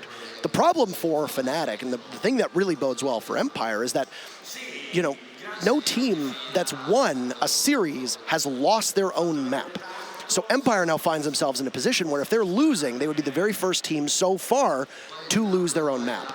That's a pretty good streak to be on for the time being, but there's only been 4 matches so far, so not exactly the best body of evidence. We have the analysts to give you much more insightful commentary over what just happened, so we'll let Milos take it away. Thank you very much, Intero. What a beautiful match to start things off here on day 2. Gentlemen, Fnatic, Empire, we thought it was going to be a pretty darn close game. Even you guys were divided between the two. And, well, you saw. Fnatic gave Empire a pretty hard fight, especially in the first 2 rounds, but Empire at the end did prevail. What was the big problem, first of all, for Empire when they trying to defend the top floor? It was an explosive start, really, for Fnatic, and it came down, you know, in terms of a textbook, you know, what should happen in a round, the kind of things you'd usually look for, they weren't present in Fnatic's attacks at the start. But why did they win the round? Because Virtue went and got a 4K in the first round. It's a bit difficult to kind of rely on that, and that's why I think that once Empire started to kind of plug those holes and prevent Virtue from going off in those attacking rounds, they mixed it up. You know, they went downstairs, which worked out a lot better for them than the top floor. I think that's when Fnatic started to trip up, and it took 6 rounds for Fnatic to then realize what they needed to do to actually improve. I mean, the problem with getting a 4K or an ace for that matter is that that round doesn't really count as a team win. One guy stepped up, did more than he should, and more than he should be able to as well, right? Gets a round that you can't go and you can't replicate that or do it again next time. You never hear team comes go, okay, you ace next time. And that's the thing. You see our basically breakdown of the whole match. The first 2 rounds I went to the attacking side of Fnatic. Empire played that top floor, the console chamber, twice in a row. The first time they saw, okay, well, we got 4K'd by Virtue. That's not really a reason for us to change the site, to change much in our strategy. He just outplayed us. It happens. But I understand that that's not really the major reason for you to change your strat and go to somewhere else. A lot of teams just keep bouncing between sites, but then when the second round happened and they still got shut down very well by Fnatic, they realized, okay, they're really good at this aggression, specifically on this site, as we are, because we know Empire on that side. Kind of doubled down, went to different side, played the basement, continued on. It worked very well. As you can see, Virtue's plays here. Honestly, we were just sitting in the middle of the crowd and everybody was screaming. That was absolutely fantastic from Fnatic. Fnatic definitely had some moments where you know, you could see they knew what was coming up. There was a moment when Magnet was prone waiting for Joystick to peek. But I was surprised why they forfeited half of the map so early in most of the rounds, and then later on they got to burn up to a minute, maybe almost 2 minutes, and then back down to site. But I'd like to, like, if they're playing their defense top floor, I'd like to see them challenge the windows a bit more. We know Joystick Kaseka is going to be repelled on the windows. They're going to jump in. They're going to take long breach charge on the wall to Visa steers. They could have fought that a little bit longer and then retreated back as they started doing later in the game. Yeah, and James, if you look at it as well from Empire's attack, they took their time when it comes to preparation. Joystick was going around and knocking everything offline before even committing to anything. I mean, that's what Empire do, right? And I think that, you know, from the Fnatic perspective, there were a lot of things that we saw in that match of Fnatic that is textbook Fnatic. There are so many VODs of Consulate Fnatic. They're really good on the map, but they also played it 3 times at APAC finals. That's very recent best of 3 experience, and all of those were at least reasonably close games. Not overtimes, but still close. So there's a lot for Empire to go off, and with Empire being such a, you know, a static team in that they always do the same thing, they just make the minor adaptations based on what their opponents are doing. That's, you know, really everything that Empire need to have those subtle details. So I'm actually impressed with Fnatic's ability to, you know, still a couple of rounds away, but I was a bit concerned by the fact that from the Fnatic's Consulate that I've seen in the past, this was very similar to that, and I had expected that the last 2 weeks of boot camps in London would actually show us more new material. All right, with that said, that's Border map number 2 coming up after Consulate. Let's break that down a bit. You look at Fnatic and their streak on Border. How are things going for the squad on it? I mean, they've had mixed experiences.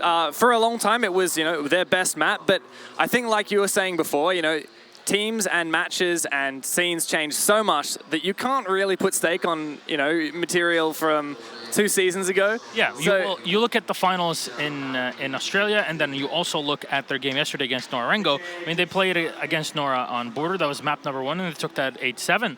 So it got pretty darn close. Most of their rounds were on the defense as well. Any pattern forming when it comes to that facing off against Empire? I mean, Empire are looking pretty good so far, and in terms of the playstyle, I think that's working out for them. Operator bans, anything expected on your side?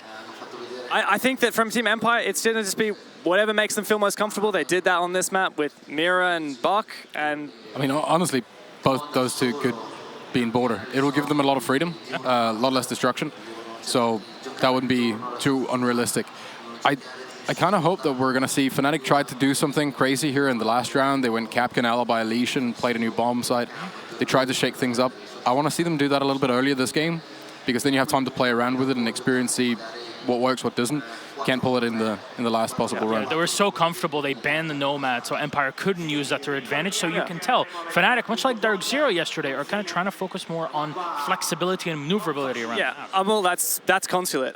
There was a quote from Dizzle, which he said a long time ago, a bit of his mantra was, you know, fight the enemy where they aren't. And the strategy, you know, he used to use it on other maps with a lot of verticality. You know, you start with a presence on the top floor, you fight it. I'm not saying that he said it. I was going to say, I think that's Sun Tzu out of War. I know. He quoted it when he was explaining Fnatic's plays, all right? Are you trying to say that Dizzle is not a Chinese philosopher?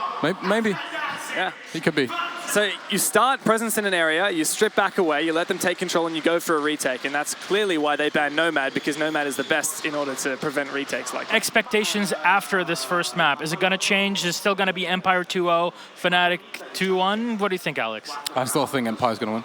Sure. Look, Empire look clearly like the stronger team. Every event I go against Fnatic, and I always cop flack from them for it. And so I feel like I'm not allowed to. It's my civic duty to not go against Fnatic. I still got to say this is going to be a 2-1. All right, with that said, ladies and gentlemen, it's time to go back to our match. Map number 2, Border between Team Empire and their APAC adversaries, the Fnatic. Thank you very much, Milos. Thank you very much, Milos. I jumped the gun a little bit too much. It's all right. It happens from time to time. We're so excited to get into the match. I'm ready to see what happens on Border, because I genuinely don't know how close this match is going to be. Yeah. It stands to reason that the first map went in favor of Team Empire, but man, Border, what a showing. We'll see. What a showing against Norengo. Sorry, let me collect my brain for a second here. Yeah, it's all right. It happens. Speaking of collecting, I think we're going to I think we're going to have, I'll just go ahead and pause here. Oh. Not sure exactly what happened just now, but... I believe it said that it disconnected from the game, Michael. That's what I believe it said. Oh, okay. I'm no disconnectologist. But we're going to have a rehost. That's my diagnoses. Yep, there you go. And the fix is going to be just a little bit of time. As soon as we get everything underway, though, we'll get right into Border. And I agree with you. I think Border is an unknown, I think, going into this. Not quite like what we saw on Consulate. Consulate, you, again, expect Empire to win. Things like this do happen. It just means we'll have to wait a little bit longer before we get into the map. Shouldn't be too long, though. So what are the win conditions, do you think, for Team Empire and Fnatic when you look at Border between these two teams? Oh, I think for Empire, it's really simple. Just don't lose focus. Don't let yourself get distracted. Continue to adapt to what your opponents are doing.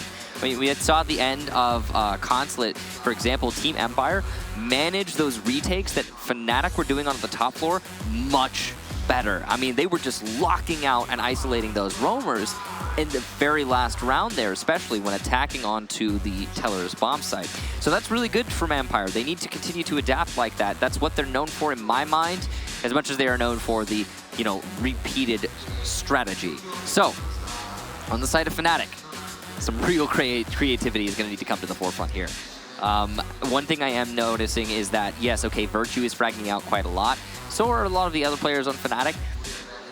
But I think there's the kills on the side of Empire are much more evenly spread, and that is a huge advantage. And that, to me, is where I think Fnatic's win condition comes in. This is a team that cannot have any stragglers when it comes to the scoreboard. Yes, Virtue can carry a game. Yes, aces can show up clutch in the big moments, but Empire is suffocating. They don't allow a lot of clutch opportunities. Virtue was able to overcome that and was able to show that adversity is just a 9-letter word. And I hope that adversity is an actual 9-letter word. Thank you for correcting me. I haven't counted them. We can count later, Michael. Count them later, yeah. But in the interim, for Fnatic, you desperately need to ensure that people like Magnet, people like Lusty, are able to win when they are in positions where they need to win. You cannot have opening deaths from Magnet. This needs to be a massive focus of yours. You can't allow that to happen yet again. It happened too many times yesterday against Norarengo, and it happened too many times against Team Empire today as well. It is 9. Got him. So, here we go. Fnatic starting on defense, and we'll have Empire on attack. Go ahead and start off with the bans. Nomad, of course, again here. This time it's going to be banned by Fnatic once more. Glaz on Border. That makes sense. He's a very powerful operator here. And Mira, again, from Empire. So, okay. We know how much Europe hates playing Mira. We know how much Europe hates playing Mira, yes. We also know that Empire clearly don't want to let Fnatic bring that tool. It's pretty obvious. The Glaz ban as well on Border makes a lot of sense. He's so powerful when opening up those walls, especially on like just the most basic of attacks on this map. The Armory wall take. So, here we go. Ban's done, and we will jump right into it. Nomad, Glaz, Mira, Echo. Armory, the first defense, as per usual, on the side of Fnatic. Again, they're going to be bringing the alibi. Interesting to see both the Italian operators brought here. Did you just say it's nice to see the Italian operators? It's interesting to see both of them, yeah. Would you call it the Italian job? I have seen that, and Michael, did you just get a reference of mine? And no, I wouldn't call it that. No. But you just got a reference of mine. I did get a reference. I've seen that. He did it! Yeah. It's good. It's a heist movie, right? He did it. Yeah. You did it, Michael. I am so proud right now. I think that's the first time. That's the first time you've ever gotten a pun of mine.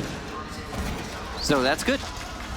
What a great start to this match. Yeah, it is. Fantastic. Oh, look at that. Frost being brought here from Fnatic. We've seen this before, and hey, it worked out. Last time they brought a Frost.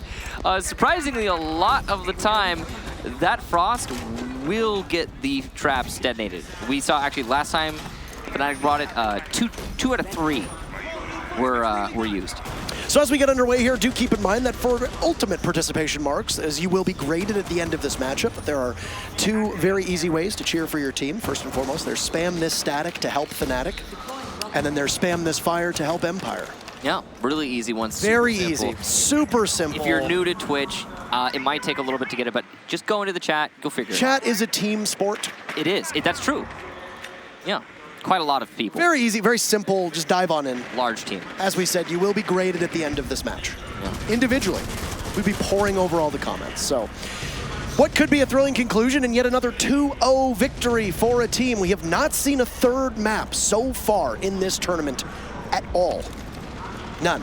Yet despite that, these have been extremely close matchups. Yeah, they have been a lot of really close matchups.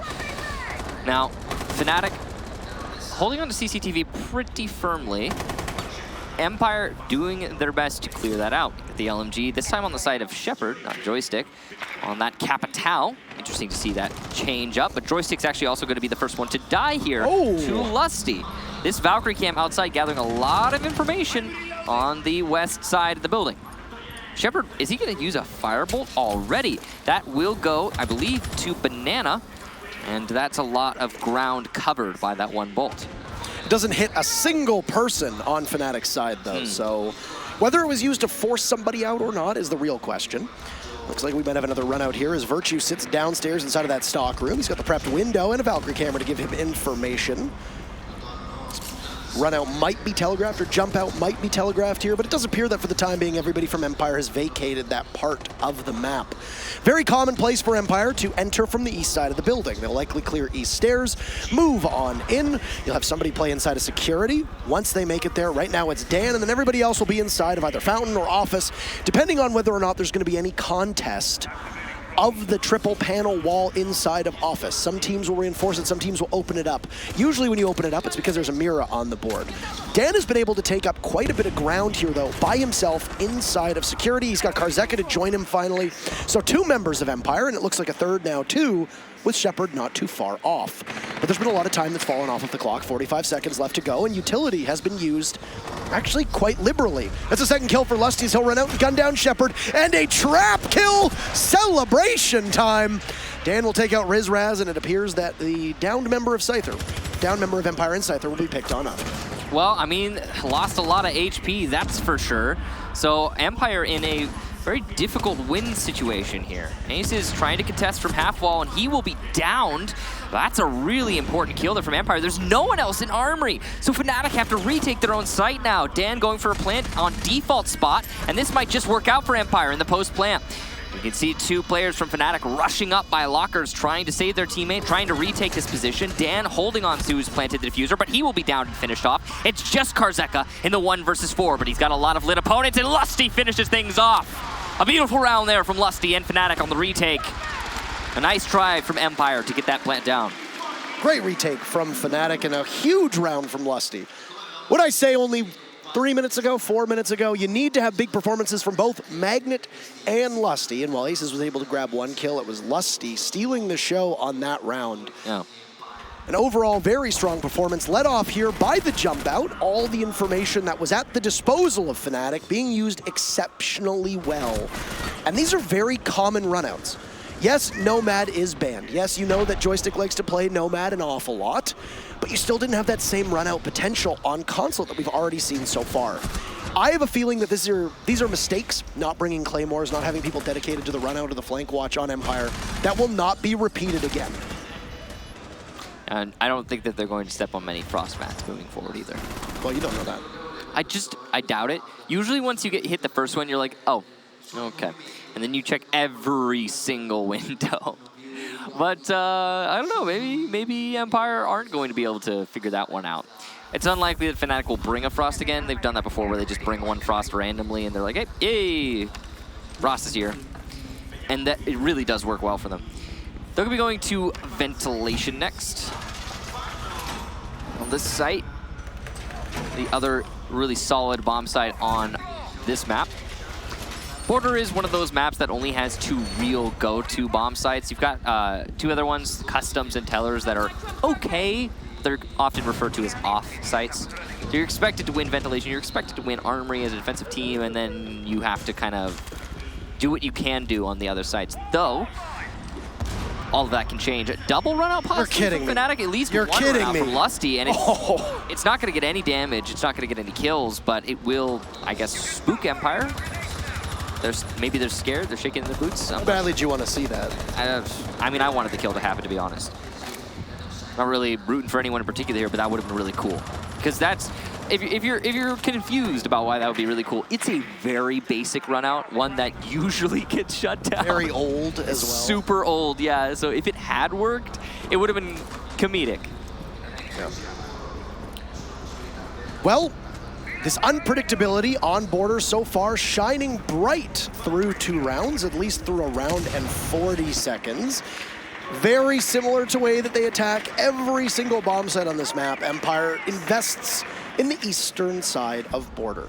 They've already gotten one of the walls open into Office with Shepard just watching. He'll possibly hold any angle or run out that might happen inside of monitors.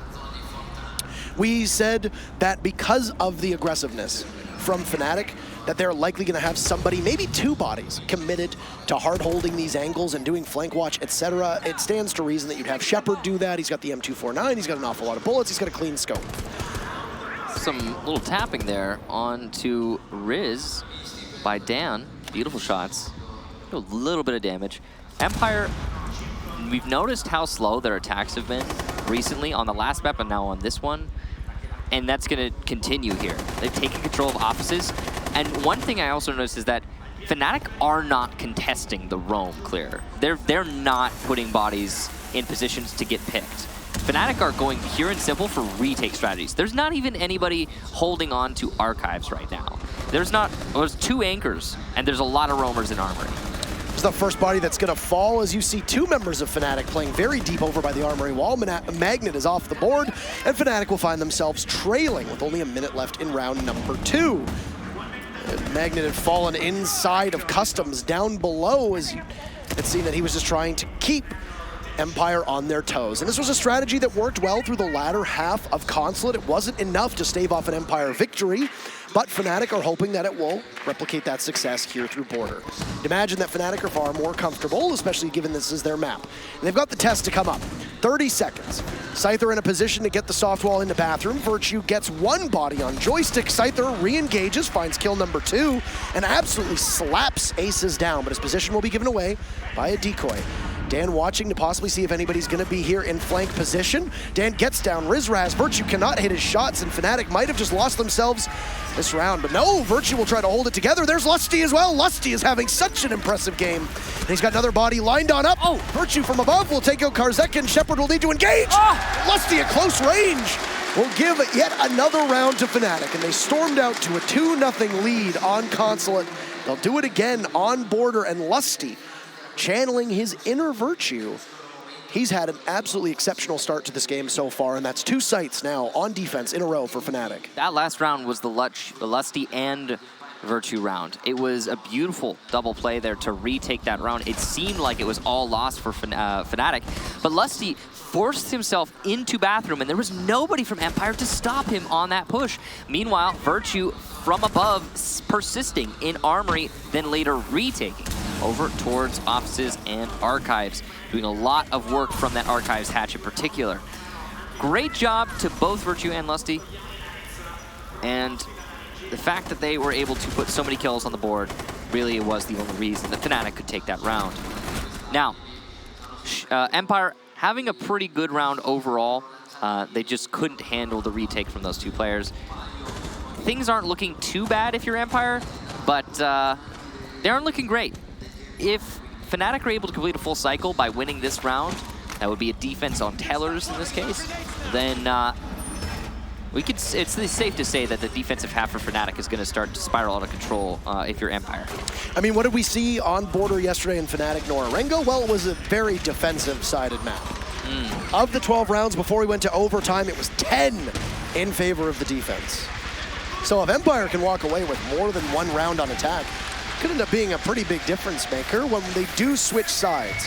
This is going to be probably their best opportunity until we get to round number 5. Depending on what happens with Fnatic's defenses, because, as you mentioned, it's an off-site. It's not a common site for teams to play on. There are major weaknesses that aren't necessarily present in the Ventilation Workshop defense or on Armory. And while here's a weakness alone, Rizraz gets spotted out by the IQ inside of the site. I mean, he was just sitting next to the outside wall.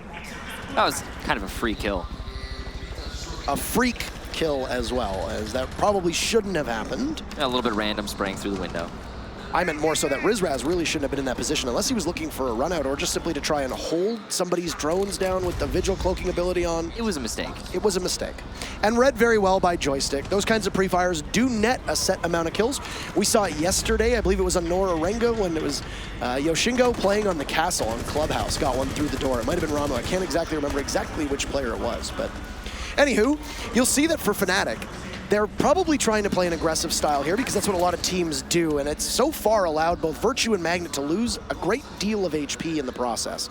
Team Empire are perfect in terms of health.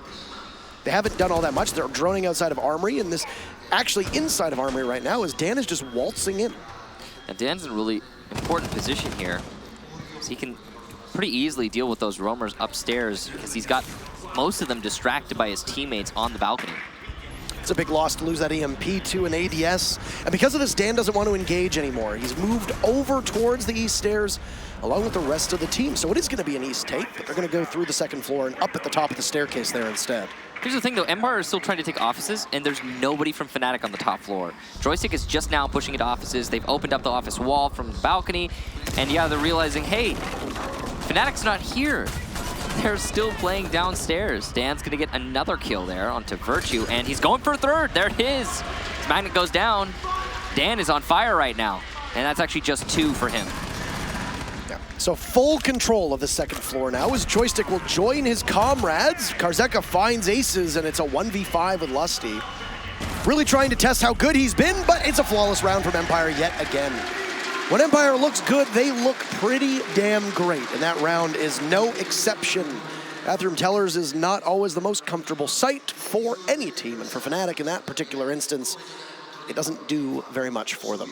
With that, though, they'll unlock Armory so they can go back upstairs and hopefully have a better chance this time. That certainly was not a good defense there from Fnatic. They didn't have a lot of space to fall back to, and as we talked about, the strategy for Fnatic seems to, thus far, have been, okay, have a slight roam presence, distract Empire, fall back, fall back, fall back. They go for a retake on the site. The problem is on Tellers, you can't really do that. There's nowhere to fall back. If you lose control of top floor, there isn't a lot you can do to actually retake that site, or even retake above the site. So it's a tricky round for Fnatic, but I think that is not going to trip them up moving forward. We'll be going back to Armory, like you said. And, oh, hey, it's Frost again. Interesting. So we'll likely see a very similar setup. A lot of Fnatic's successful defense on this site also came from the Valkyrie cameras. We saw the run-out opportunity from Lusty on 2 separate occasions, and then a kill right off the hop onto Joystick. And taking out Joystick in any round, it tends to give you a much better fighting chance, if we're being completely honest. Absolutely. If you can hold down break room for as long as humanly possible on defense on border, then your chances also increase by quite a fair bit. I don't know if, I mean, oh, okay. So I was thinking at the beginning of the round, okay, that Frost map was detonated, so it's unlikely Rizraz is going to place it again. But no, he's going to put 2 down. He's going to double down on the one that worked.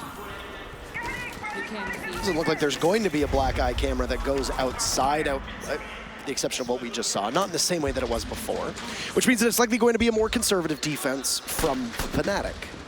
It looks like there's one on the truck, or it was like in the window. Oh! Magnet takes down Joystick, but he gets refragged by Karzeka. Good positional awareness there for Karzeka to get that refrag. It could have been just for free on the side of Fnatic. The only Nitro cell that was available for Fnatic will be removed from the matchup, at least for round number 4. Worthwhile trade, though? What say you? Yeah, I think so, because IQ could do so much more damage to the gadgets, and also that means that your cameras from the Valkyrie are going to persist. I don't know if he found any of them in the process, so that's the real question mark here, is you'll just have to do the eye test, and hopefully you can find one of those Valkyrie cameras, if not more. This dedication to security, at least for the time being, and monitors will be no more. You'll see Virtue drop off. Rizraz appears to be playing towards that same angle and almost nearly loses his head in an engagement with Dan.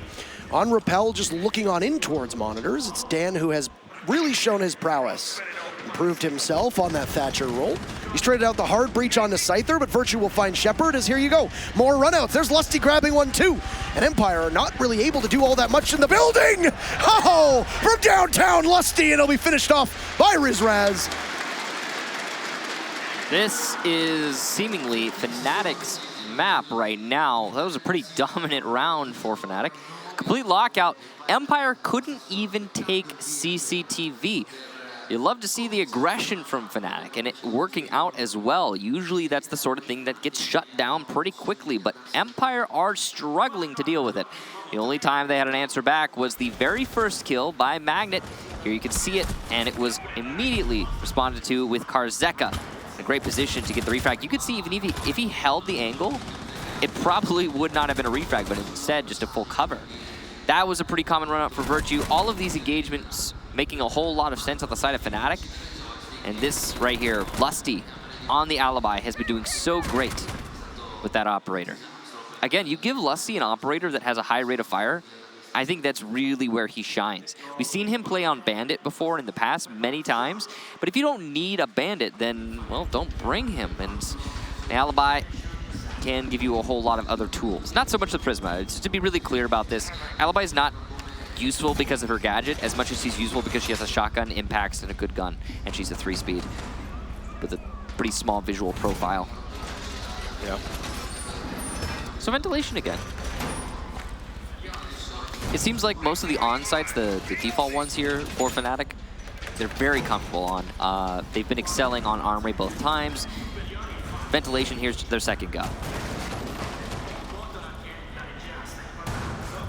I really like the chances that we're seeing from Fnatic. This is oddly reminiscent of what they did to Evil Geniuses on Oregon and the Rio Finals. And right now, it's getting under the skin of Empire, though you still do need to keep in mind that the defense are likely going to continue to win on border. And if Empire can replicate this success on their defense, then it's very likely that the difference maker becomes if you win 1 or 2 possible rounds on attack. At least if this pattern holds for Fnatic, then you'll find that Armory and Vents will go in favor of the defense. Then you'll have whatever that off-site be. It could be the Bathroom Teller's site, or it could be Customs. Really comes down to just your preference here. Customs often isn't as holdable when you have operators such as Echo or Maestro or Kaid or Mira Band. Yeah, no right Mira. now, and right now there's no Mira and there's no Echo. Those are two very important tools when you look at defending Customs, especially when you're going to hold monitors from above. But you can get it done with a Valkyrie. You can get it done with a Frost as well. In fact, the setup that we saw on that monitors/security defense that was just off-site, the Fnatic has been running, it can also it can translate quite well towards a Customs defense too. All right, so we're going to see a fallback there from, I believe it was Lusty. He did have impacts. He could have impact tricked the office wall if that was indeed him, but he's going to choose not to. Better safe than sorry, I suppose, but it also will make the job of his teammates upstairs a little bit more difficult. Could have been aces, though. I might have misseen. Either way, moving on. Fnatic just falling back again, not trying to contest the roam clear from Empire, instead looking for opportunities to retake top floor. You can see that Empire are still going to be very cautious, just waiting. Lusty's moving up to Metal to try and retake. Magnet goes for a run out by CCTV, gives away his position, and he will likely die very soon, but hasn't been punished just yet. Rizraz actually gets Dan. He shut down Dan because Dan was going to try and punish Magnet for his run out. It's good teamwork there between Riz and Mag. Yeah. And we've seen that same teamwork. We saw it from Rizraz and Lusty on Yellow Stairs and the run out on Consulate, where essentially Lusty got traded out for Rizraz to come on in and cut down the body that was playing on Repel. Scyther, aware of the presence inside a bathroom, will fell aces, and Virtue goes down 2, but Shepard will lose his fight above. It's Rizraz who's able to do it, and Lusty will just chop Scyther apart and then go for another. This time Karzeka falls, but Joystick is there to keep his team in good position. He's the only member that's upright right now, unless Karzeka decides to withstand, and that's exactly what he'll do. Joystick gives his position away. Oh, a C-Far from Rizraz will connect, and what little is left of Karzeka will be there to grab the diffuser, loses from above, and Fnatic will end up winning it. They go on a tear in the latter part of that round. That's 4 rounds now through the first 5. Final defense coming up for Fnatic. That was very close there. At the end, it seemed almost as if Karzeka was going to land that shot in a miracle play. He would have won the round thanks to a withstand. We've seen that so many times in Pro League, and it looked like we were going to see it again. Rizraz, the star of that round for me. He really did go above and beyond, holding on to CCTV for a prolonged period of time. Empire not committing fully to the CCTV clear, just the office take, and they struggled a little bit because of that.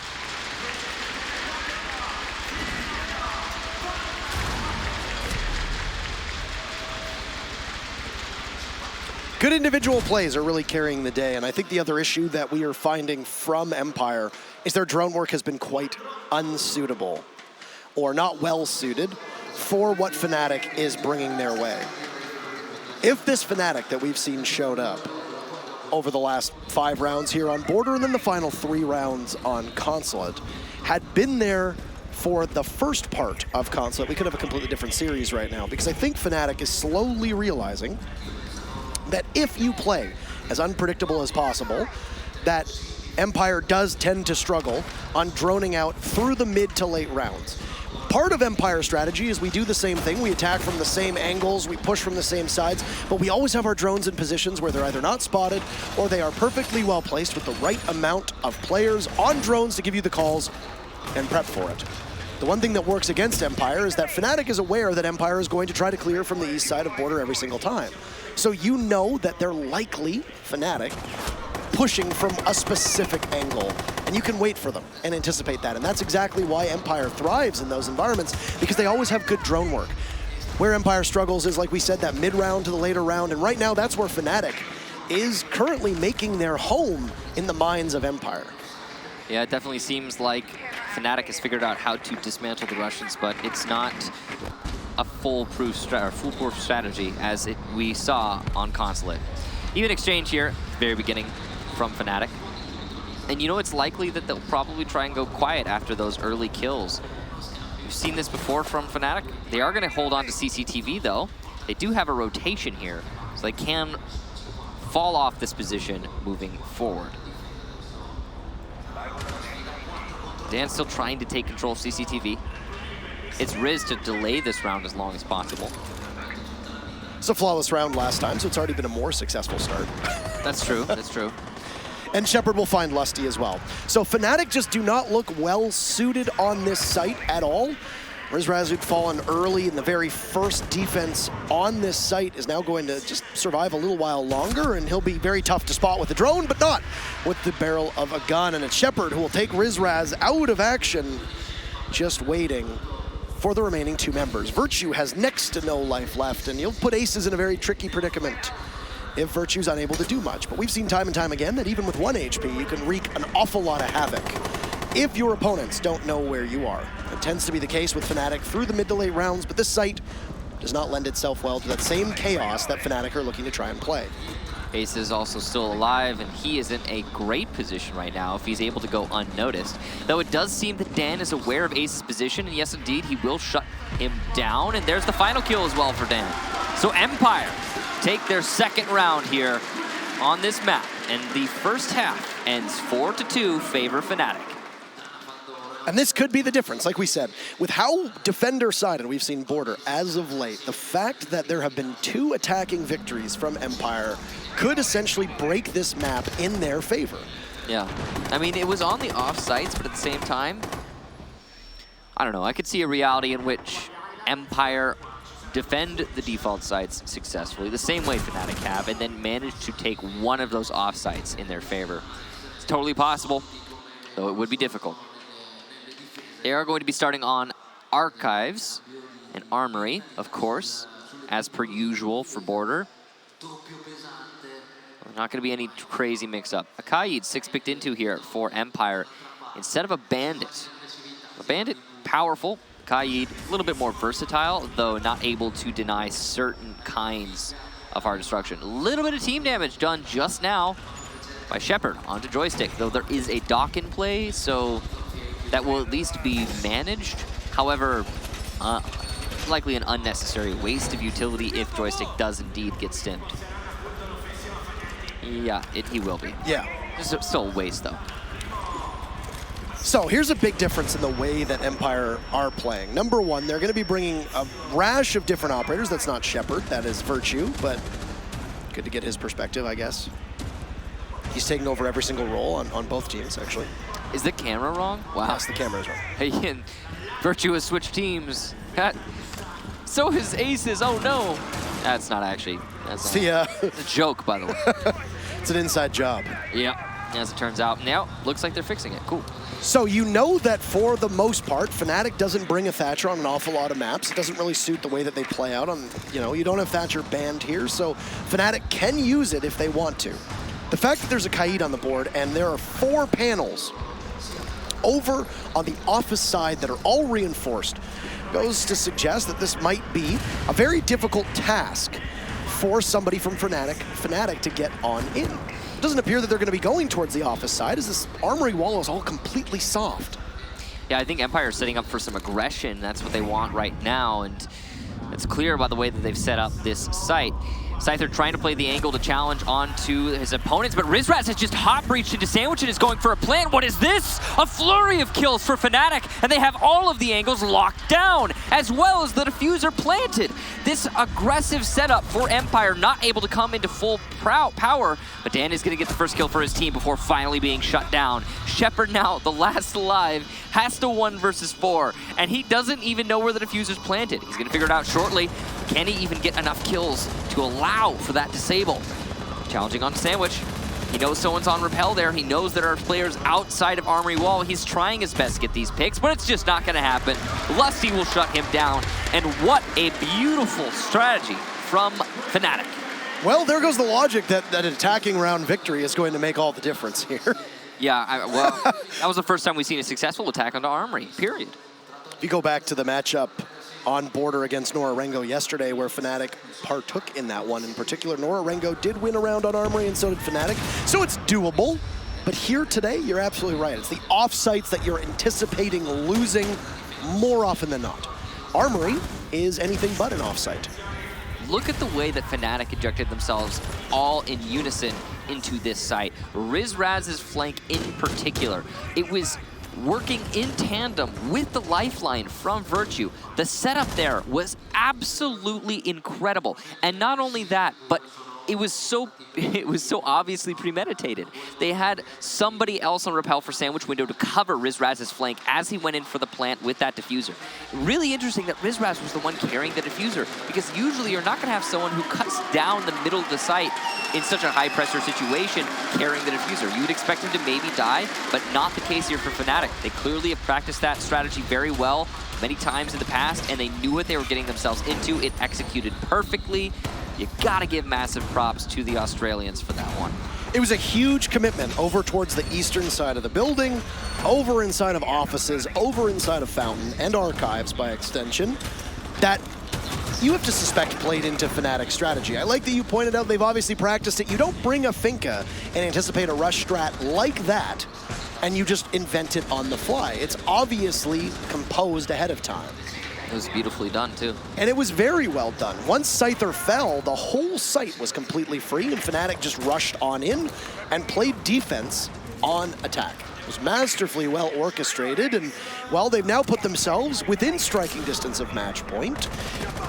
Empire obviously not very happy with that site, so they will go downstairs to Ventilation Workshop. They could have possibly defended Armory again. They will likely do so if they prove to be successful on Vent and Workshop on this main floor. For the time being, Fnatic are bringing a bit of a different outlook on this round. They've subbed out the Finka for a Blackbeard, as Empire's commitment is going to likely be on wearing down the utility that's on the board of the attackers. This is something that Norarengo was able to do very well against Fnatic, and if Team Empire can have that same success, then this round will quite easily go in their favor. Magnet setting up for the nade to clear out those batteries. Will be successful. 2 batteries gone, or actually, pardon me, Electro Claws. That's going to force Dan to switch one of his to a different position. might be able to get some utility there, but there's no hard breach on the side of Fnatic, so probably not that important. The Buck, who was not banned this match, will be coming in, but Rizraz is the one credited with the kill. He's able to get refragged, though, by Karzeka. And wow, what a bold entry that was. Magnet was still in and was looking for a possible kill of his own, with Aces not too far off. Trying to push all the defenders that are currently playing from Empire on the second floor down to the level below. Joystick is waiting by the armory wall, and you see that Scyther's lost a bit of HP. It's really a pretty good timing by Fnatic to do that, but they have roughly about 20 to 30 seconds here where they're going to need to make something work. Plus he's got this full reinforced wall. It's just tempting him to push on in, and Joystick will be distracted for the time being. The bullet tracers will be visible to Lusty, so he knows that Joystick is playing in that location. Oh no, but he hesitates, and because this Joystick is there, but he looks the wrong way. It's a joint effort there from Fnatic as two bodies will be able to trade out Lusty if he had fallen, as now Virtue will hit the road and get as quickly into monitors as he can. Shepard playing down below. The UMP is not the best weapon in the game, but it's still reliable at this angle. You see that Empire has now taken complete control of that first floor. Map control on that second floor is all Fnatic's, and they will continue to push. Virtue finds Shepard, and it's a 4v2 with Scyther wounded and Karzeka still at full HP. But 30 seconds to go. There's no hard destruction on Fnatic's side.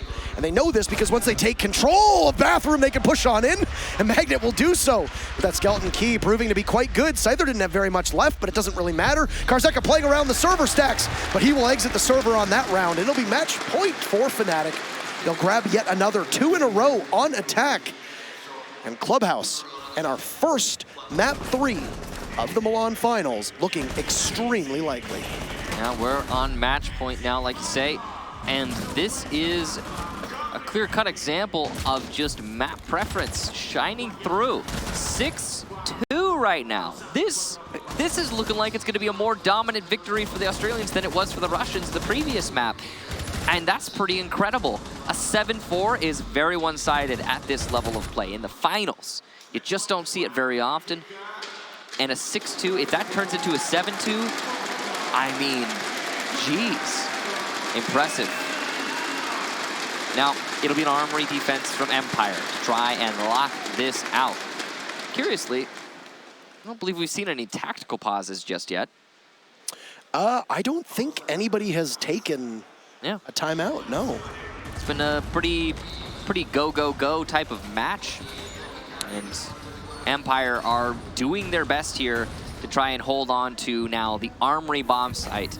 They've been unsuccessful on this site once thus far. That's been their only real try. This is only the 3rd defensive round for Empire. That scoreline really does stand out because of that. Well, overall, setup just going down here from Empire. They've got a heavy focus over towards the east side, as is usual for Empire. They're used to dealing with an office take. But Fnatic are good at upsetting their opponents and bringing things that are a little bit different. So, what comes out here for Fnatic, and how does Empire respond? Because the tempo for the 2 rounds on which Fnatic have attacked has been completely set by the Australians. You could possibly bring more traps, you could possibly try and slow down any push that you may find.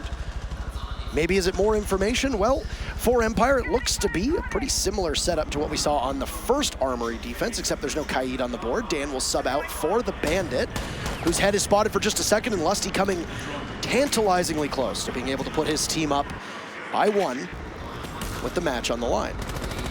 Clubhouse awaits us, as we said, the very first best of 3. If we don't see Empire be able to do what seems to be the impossible, which is win 4 in a row from here on out and then take us through overtime. That's a good, clean entry from Aces, felling Joystick. And Fnatic will find themselves only 4 kills away from a 3rd map. I think surprising a lot of people on how close this one has been between the 2 teams, but Border has really been a blowout. Funny to think that this Empire map was much closer, at least so far. Now, well, it's going to be a fight back here from Dan, who has been doing well on Border. Did really well in the second half of the first map, Consulate, but is it going to be enough to blunt the momentum that Fnatic have been building up, because they are looking so dominant so far on this second half? Dan, though, again, giving us more reason to talk about him. The long angle he's playing from offices into CCTV, bearing a lot of fruit. This is a powerful contestant into CCTV from offices, and he's just going to keep getting kills from it as long as his opponents keep challenging. And it doesn't really look like Fnatic are going to be able to get inside of the building. There's Scyther absolutely mowing down Magnet, and another on the Aces as Dan gets taken down, but Lusty has 3 more opponents to find to try and give his team a victory on this round. Doesn't seem very likely, at least for the time being, given the setup that Empire has and the utility that's still on the board with the smoke and with a Lesion. But oh, Karzeka doesn't really see him coming, but Lusty gets felled. Scyther with the 3 final kills for his team, and Empire will take their very first round on defense. Keeping us in this game, at least for the time being. We'll have to go to another site. Presumption being Vents and Workshop downstairs. That was a really beautiful setup there from Empire for a number of different reasons. They had a 2-way long crossfire set up inside of CCTV. One angle from Armory, of course, by that Armory door, and then the other by offices, where we saw Dan play. Dan was the star of the show, of course, because he was the one who get kills, but it was, again, a 2-way crossfire. Scyther contributing quite a lot as well as that Maestro. And the setup being so good was definitely a standout. Was the fact that the most important thing, I think, is that the office defense was what appeared to be the focus for Empire, but it was actually just a distraction. They were primarily setting up to hold on to CCTV, what they expected to be the attack. And it was indeed where Fnatic chose to try and assault. The one tricky thing about that, though, is that, yeah, okay, you've won your defense on Armory, good job. But you lost it earlier, and now you have to go back to ventilation. Are you going to have another pocket strategy to show us here, now on a different site? Because the way that Fnatic attacked this site last time was pretty dominant. I think at this point, Empire seemed to be fighting to have this map be less one-sided than the first map. And obviously in the opposite direction, but yeah. I mean, the tools that Empire are bringing this time around are going to work to slow down any information that Fnatic might want to, gather. You still have the Valkyrie for your own information. You have Scyther there on the mute to try and pause anything from Fnatic. Fnatic, like we said, they don't run a Thatcher. They can work without needing the EMP to take out the gadgets that they might find. Now, Rizraz has been doing a lot of work as the IQ, to be honest. He's been doing a great job on that operator, though mostly out of fragging power, to be honest. He's been one in the right position at the right time, the hot breaches and whatnot. Dan and Scyther are the 2 to hold on to offices. Lusty is trying to drone that out as his aces. It's going to be a long delay here for Fnatic if they're going to try and fight this position. Yeah, you expect at some point that the pace of this matchup is going to slow down. Here we have it. Just because of the fact that you can't be going with the same speed at all times. You can't be going 100 no matter what. Oh! Magnet goes fishing and he lands Dan quite well. You know, it's great teamwork. That's actually really beautiful and something that you don't see happen very often. It's something that people are aware you can do. You can nade from below there. It just, usually most teams will try and nade from above. But that can be countered by the ADS. The nade from below cannot. There was an ADS there to protect Dan, and he's gone. It's going to negate a piece of utility that's on the board for Empire, and Joystick sustains some damage. Same with Scyther, as Fnatic have taken complete East control. A man whose presence in every single Fnatic matchup is always heralded as being the carry of the team. Virtue has not been very loud so far in this contest at all. Joystick gets droned out and is under fire from Lusty. He'll fall off, but he gets found by Virtue. There you have it. And taken out of action. Fnatic now have a very firm control on the second floor, a very strong grasp, and they can continue to translate this. But they only have a third of the round to go, so this could possibly prove to be quite difficult. There's still some soft destruction from Fnatic. They'll eat through any castle barricades and any obstacles they find. Rizraz finds Shepard, and down he goes, leaving Scyther now here on the flank. But he catches 2 flank drones, and a third now as well, as Scyther's position has very much been given away. It's going to come down to whether Fnatic are able to collapse on him. That leaves Karzeka as the wild card. Right now sitting just a little bit farther away. Karzeka will grab one, but down goes Scyther, and Karzeka will need to continue to roll on out. It's a clutch or kick scenario. He will need an ace clutch. He's grabbed 1, He's got 4 more bodies to find. He's far off site, plant going down from Aces. It's been very quiet from Fnatic in that capacity. Karseka will unload his magazine as all the marks go off in the world, but no! Aces will shut him down, and it's more lopsided for Fnatic's map. Fired up, and we have our third map of this entire tournament. Map 3 awaits us on Clubhouse. And map 2 was much the same story as map 1 in the opposite direction. Map 1, Consulate, looked so dominant for Team Empire. Fnatic doing their best to try and edge in some round wins, but it honestly just didn't look like they had a chance. Fnatic very desperate there on Consulate. Going on to map 2, Border, it was the other way around. Fnatic in full control and Empire seriously struggling to put rounds on the board. In fact, at some points they looked lost, and I don't think I've ever seen Empire look lost. There were a number of rounds where you could see it in their body language, in the looks on their faces, that Empire were genuinely frustrated. Yeah. Other than their match against G2 at the 6 Invitational, when was the last time that you saw them be genuinely frustrated with any opponent that they've had? Not really ever. I mean, those would be your 2 examples of frustration shining through on the faces of Team Empire. And the real question then is, are they going to let that influence their round-by-round play in Clubhouse? So, you want a breakdown of exactly what happened. There's probably a lot of questions you might have with a matchup that so far has not gone the way many of you probably predicted. Well, that's why we employ an analyst desk. They know what they're talking about, and we're going to hear what they have to say.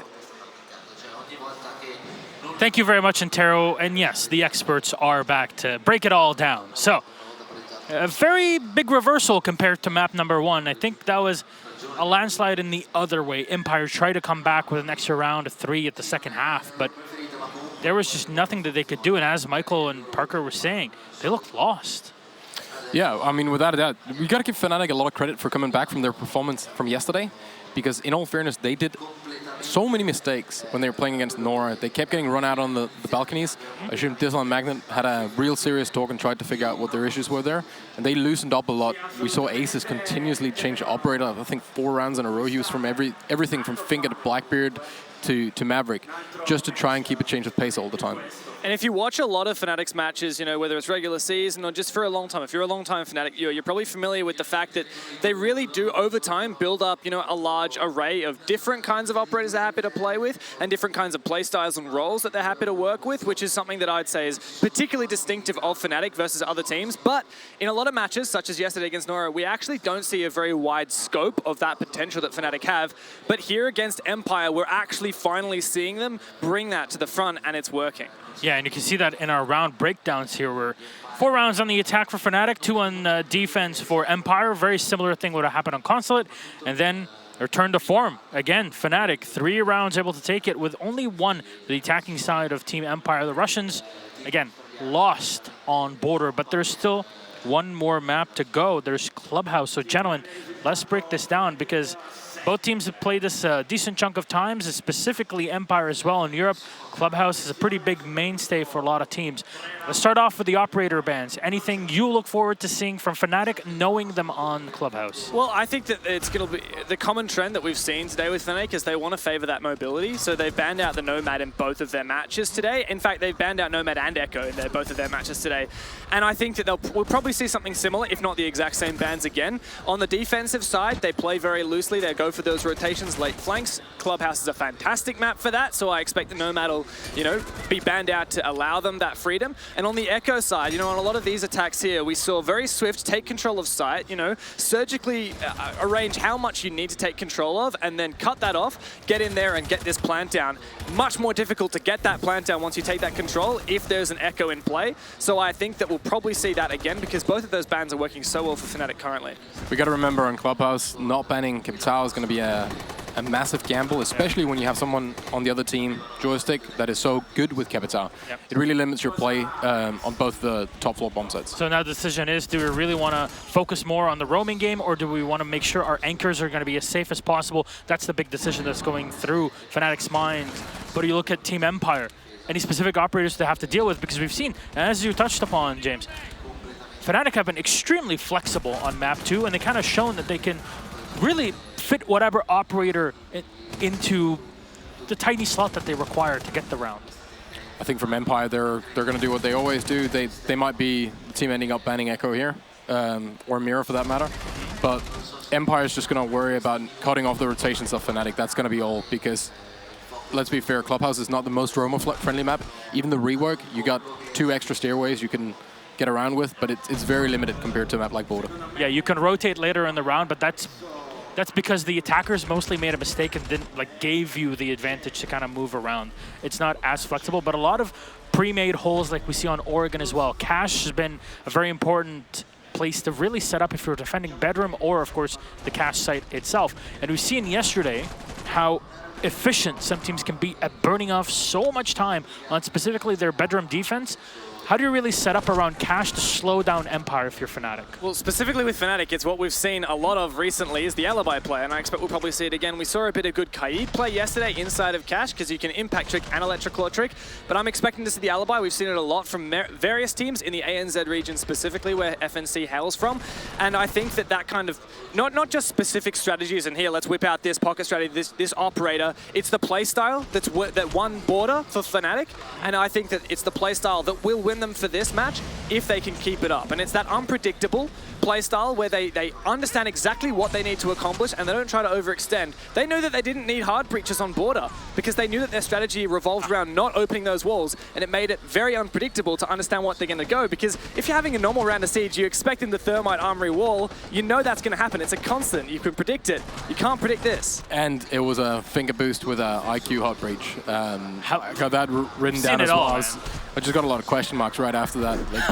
Like, that's the Fnatic that we want to see, right? Like maybe on Clubhouse we're gonna see them play Bar. Like who knows? They seem to be the team that, if anything, here they're gonna be the ones to do something as crazy as that. And you need to do it. This is Empire. They're gonna stick with it, tried and tested. They'll change micro changes basically in their setup, as you mentioned before. But this is not the team that usually reinvents the wheel. Whereas Fnatic, they're in this role. They want to make sure they throw Empire off as much as possible.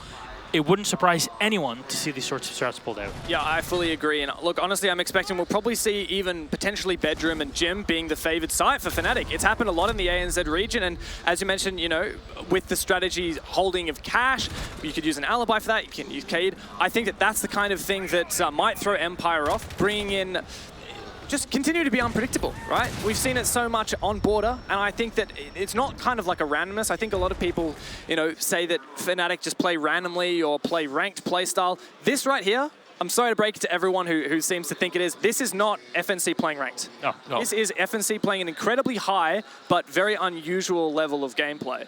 I think the reason that people contribute the ranked style to it is the operator picks are often a little bit different on Fnatic's playstyle, but they also, the way that they try to synergize, and they were really trying hard to get a refrag every single time a guy on their side died.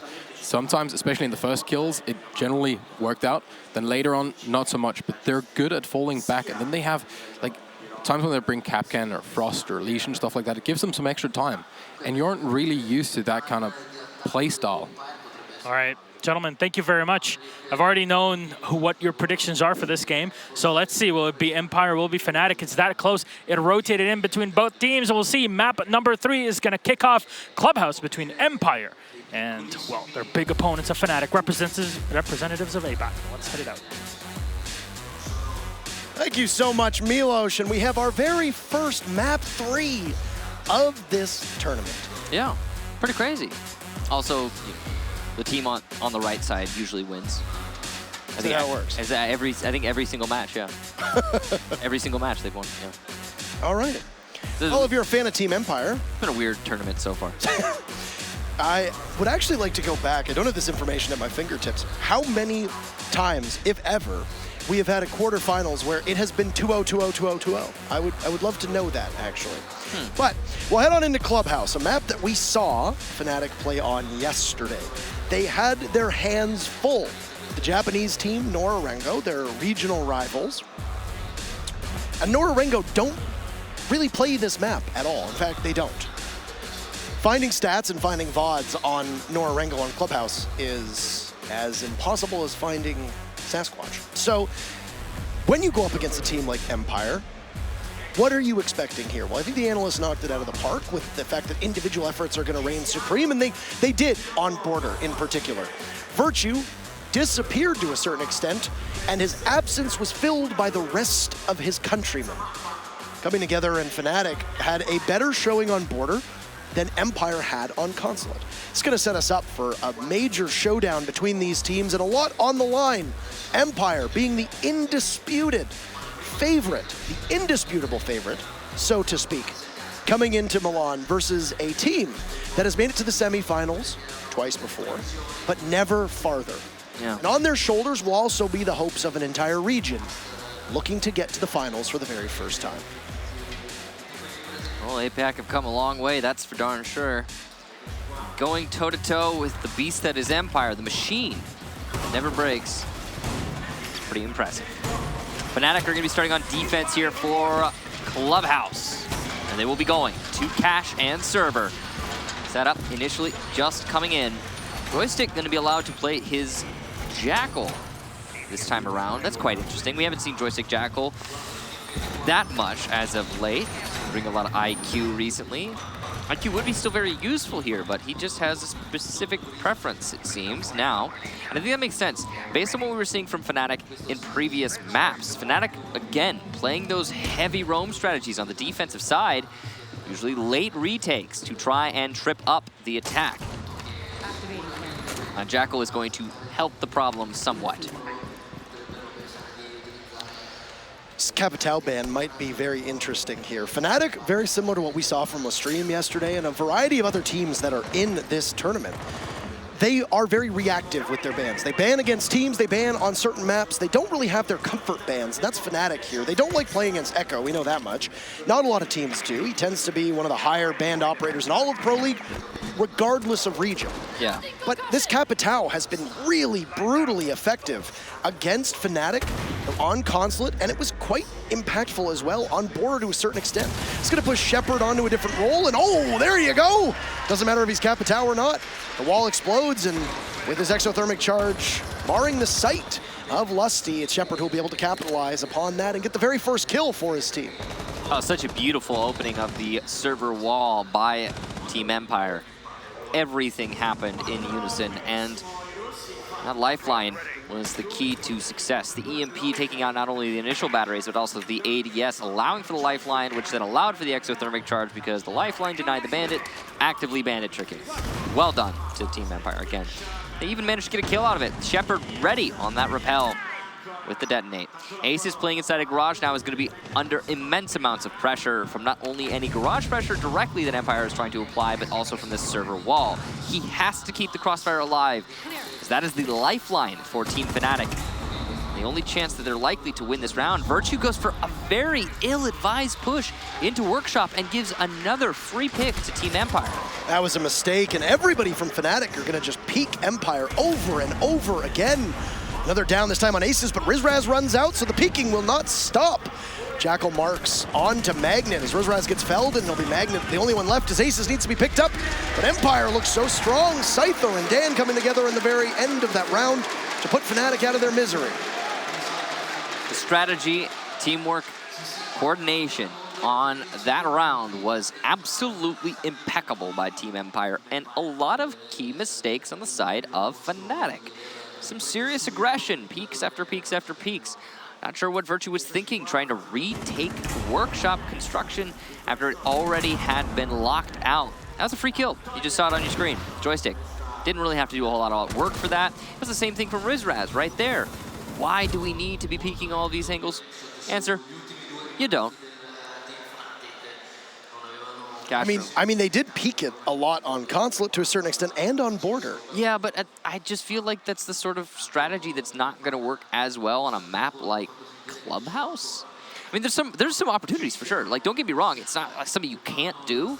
It's just, in this instance, either it was an adaptation by Empire and they're just ready for it, or bad timing, or it's not going to work and you need to think about something else. Back to Cash and CCTV, they will go. If you look back to the Clubhouse matchup against Nora Rengo, when Fnatic was on defense, they went here twice. They won it on the second occasion, which is where we are right now. And then they didn't go back to it. ever. They just rotated between Church and Jim, winning and losing as much as they did. And, well, both teams went 3-3 on Clubhouse, a map that we tend to see the defense do quite well on. And for a while there, Clubhouse had the distinction of being the most defender-sided map, though that number has started to be reduced, given the comfort that teams have with this map. They're starting to learn and figure out the nuances that are required to be able to break through the defensive stranglehold that most teams tend to have and show. I think that Fnatic are saying, we're going to make Frost a thing. Frost, we're going to make it a thing. It worked on Border. It's going to be a thing. Yeah, it did work on Border. It has worked for Fnatic throughout this tournament. Every time they bring it, it seems to actually work out pretty well. Got 3 Frost mats set up here all along those south and west windows. One inside of Server, one inside of Workshop, and one inside of Master. The one thing that Fnatic did find out with that round was that the entry from Empire is going to come from over on the Gym and Master side of things. That's exactly where Virtue peeked on out and got punished by Joystick for it, so at least they have that information at their disposal for the second time they defend here. And as much as Lusty got caught out in the open, you'd expect him not to make that same mistake again. Joystick is going to be in hot pursuit as he manages to jackal ping one member of Fnatic. He'll make his entry all by himself. He doesn't really need much backup. He baits out a C4. That's great game sense, and Joystick has been very good at that, but I don't think he expected that Virtue was going to be playing on the stairs, and Joystick will eat an awful lot of damage. It's about 75% of his HP is gone, and he will have to take a moment to regroup. Dan is on flank watch duty here. He's trying to cut people off as they rotate, and there you go, Magnet. Exactly that's going to happen to him. Great job there to Dan, not breaking the full window and not giving away his angle hold. And the Zofia that's almost always played by Karzeka is now in the hands of Dan. It's going to be Karzeka running the double hard breach. On Clubhouse, using 2 hard breachers is almost always required. So who on Empire is going to do it? Well, before it, from time to time, it had been Shockwave. You might as well give it to Karzeka because Dan's hands have been quite hot. He's been the hot hand so far through this matchup. 1 minute left to go, and Scyther's just looking in towards the eastern wall, tossing an EMP and grab a Valkyrie camera at the same time. He's looking to possibly see if anybody from Fnatic will push on out, and it will be Lusty, as Shepard's exothermic charge from behind could possibly take the wall, and Lusty will need to maneuver somewhere else. Magnet falls, and Lusty's in rough shape. He's going to need to get out of there as quickly as he can, as Empire will circle the wagons. Dan finds Lusty, so Fnatic have really nothing here. But Rizraz will down 1, finish him off. He's shrouded in his smoke. He gets down by Joystick. Ace is now hiding inside a garage, holding that angle. He's got Scyther watching him, and they'll decide to push. They have plenty of time, and there's still 4 people from Empire. Hard to imagine a way for the Frost out of this predicament. And there you go. There won't be. The only way out is in a body bag, and he'll get buried 6 feet under as Joystick ends the suffering Fnatic in round number 2. I would suspect that we're not going to see Cash and CCTV yet again as Empire make quick work of Fnatic through those first 2 rounds. That was a really one-sided affair over those 2 rounds, as you say. Not a whole lot going on the side of Fnatic. Some nice tries, certainly, but no, a less than solid hold. And I think it's time for Fnatic to start looking at other bomb sites. They're going to, looks like, go to the basement moving forward. That is, in my opinion, the right call. The only player on Fnatic with any kills through 2 rounds is Rizraz with 2 kills. He's actually going to 6-pick into a Cav. This is quite interesting. You don't usually see Cav brought off of the Vigil onto the Cav. Well, obviously you're going to be roaming, but on a basement defense of Clubhouse, that doesn't always work out so great. So we'll see if Rizraz can make it work in his favor. So let's go down to church and pray that your defense is better for Fnatic. The Cav is a really interesting play and great at being able to waste time. Now, one thing that the Cash CCTV defense doesn't do all that well is you can't play as unpredictably as we saw from Fnatic over the tail end of Consulate and then all the way through Border. You're kind of boxed in, and you have to play a bit more conventional defense. It's a rigid bomb site. Because of this, if you go to church, well, there's opportunity for you to roam off-site, but it's very uncommon. And for Fnatic, oh boy, they're gonna have a lot of bodies doing just that. 3 members of this team are all off-site. That is exceedingly rare when you're defending church. It's a heavy roam, that's for sure. It could work out well for Fnatic. It also could be their undoing. It depends on how Empire chooses to handle this. If Empire reads that there's a heavy roam presence, they could just hit site and be like, yeah, it's free. We may as well take it. Set up for a diffuse plant and hold that post plant nice and easy. But it seems like, at least for right now, Empire want to clear out the roamers. The one thing that is to their advantage is the fact that Joystick is bringing the Jackal. It's going to be a very important force clearing out that top floor and moving forward as well, even in the site take with the smokes. And it is possible to bait out the Jackal too. Yep. Say if you're working in tandem with one another and you bait, you know, Virtue or Rizraz, you have the next person there to possibly cut down Joystick. He'll grab the footprints of one of the members of Fnatic and then decide to move on it or not. Magnet is watching the doorway just over by Cash, which is exactly where Dan is now heading. But down goes Virtue to Joystick, and there's no answer back. That is a bad start so far for Fnatic, because you need to be able to have somebody to trade out that Jaeger. The Cav is going to be playing next to Magnet, and down goes Rizraz, so the Cav experiment is a failure. Joystick will find yet another kill, and he is having one heck of a game so far. He's found almost everything. Dan will walk in backwards, and Magnet will find him, but still, this is a major advantage for Empire, who have been able to take down 2 bodies and losing only Dan in the process and a bit of HP from Joystick. Lusty's the next one involved in an engagement, and down goes Magnet. So all of Empire right now are firing on all cylinders, and Fnatic a really poor showing to start off with. Let's go, goes Karzeka, but Shepard will drop through the hatch and punish. Lusty Aces is still there. He manages to get away, but no, Joystick, 3 kills. What a massive performance so far from Joystick, almost single-handedly carrying his team. And that's 3 attacking round victories, nothing working for Fnatic so far. And you know, that really just came down to some excellent Jackal play and roam hunting. If you can't be successful on your roam on a basement clubhouse, then you're not going to be able to recover. There is no recovering from that, because when you decide to roam basement clubhouse, as the defenders, that leaves you incredibly exposed. Are very unlikely to be able to make it back to site and mount a retake on any kind of strategy that your opponent decides to run. If they clear out the roamers, then it's going to be it's an uphill battle if you can't win those engagements. If they decide to go for a plant onto site, then it's an uphill battle if you try to retake your own site. There's no right answer other than just winning your engagements when you decide to hard roam on basement. So an investment and a risk for Fnatic not paying out, and they're going to try basement one more time, though maybe they'll adjust their strategy somewhat. Yeah. Man, I gotta say, I really appreciate that Fnatic are throwing everything, including the kitchen sink, away, but as Emzo once said, it seems like they're throwing the game even harder. And for the time being, they're taking a lot of chances, they're taking a lot of opportunities, but it hasn't paid off at all. There's been a really ineffective defense from Fnatic, and you need to really be able to put these away, because every single round that Empire gets not only dooms you when you do inevitably switch sides through the 6th or 7th round, but it's also a motivational thing. You know how mental Fnatic's game is. You know that they get inside of their own heads, and they are very tilt-proof, something that, as we noted, while Empire looked frustrated, they don't ever seem to break.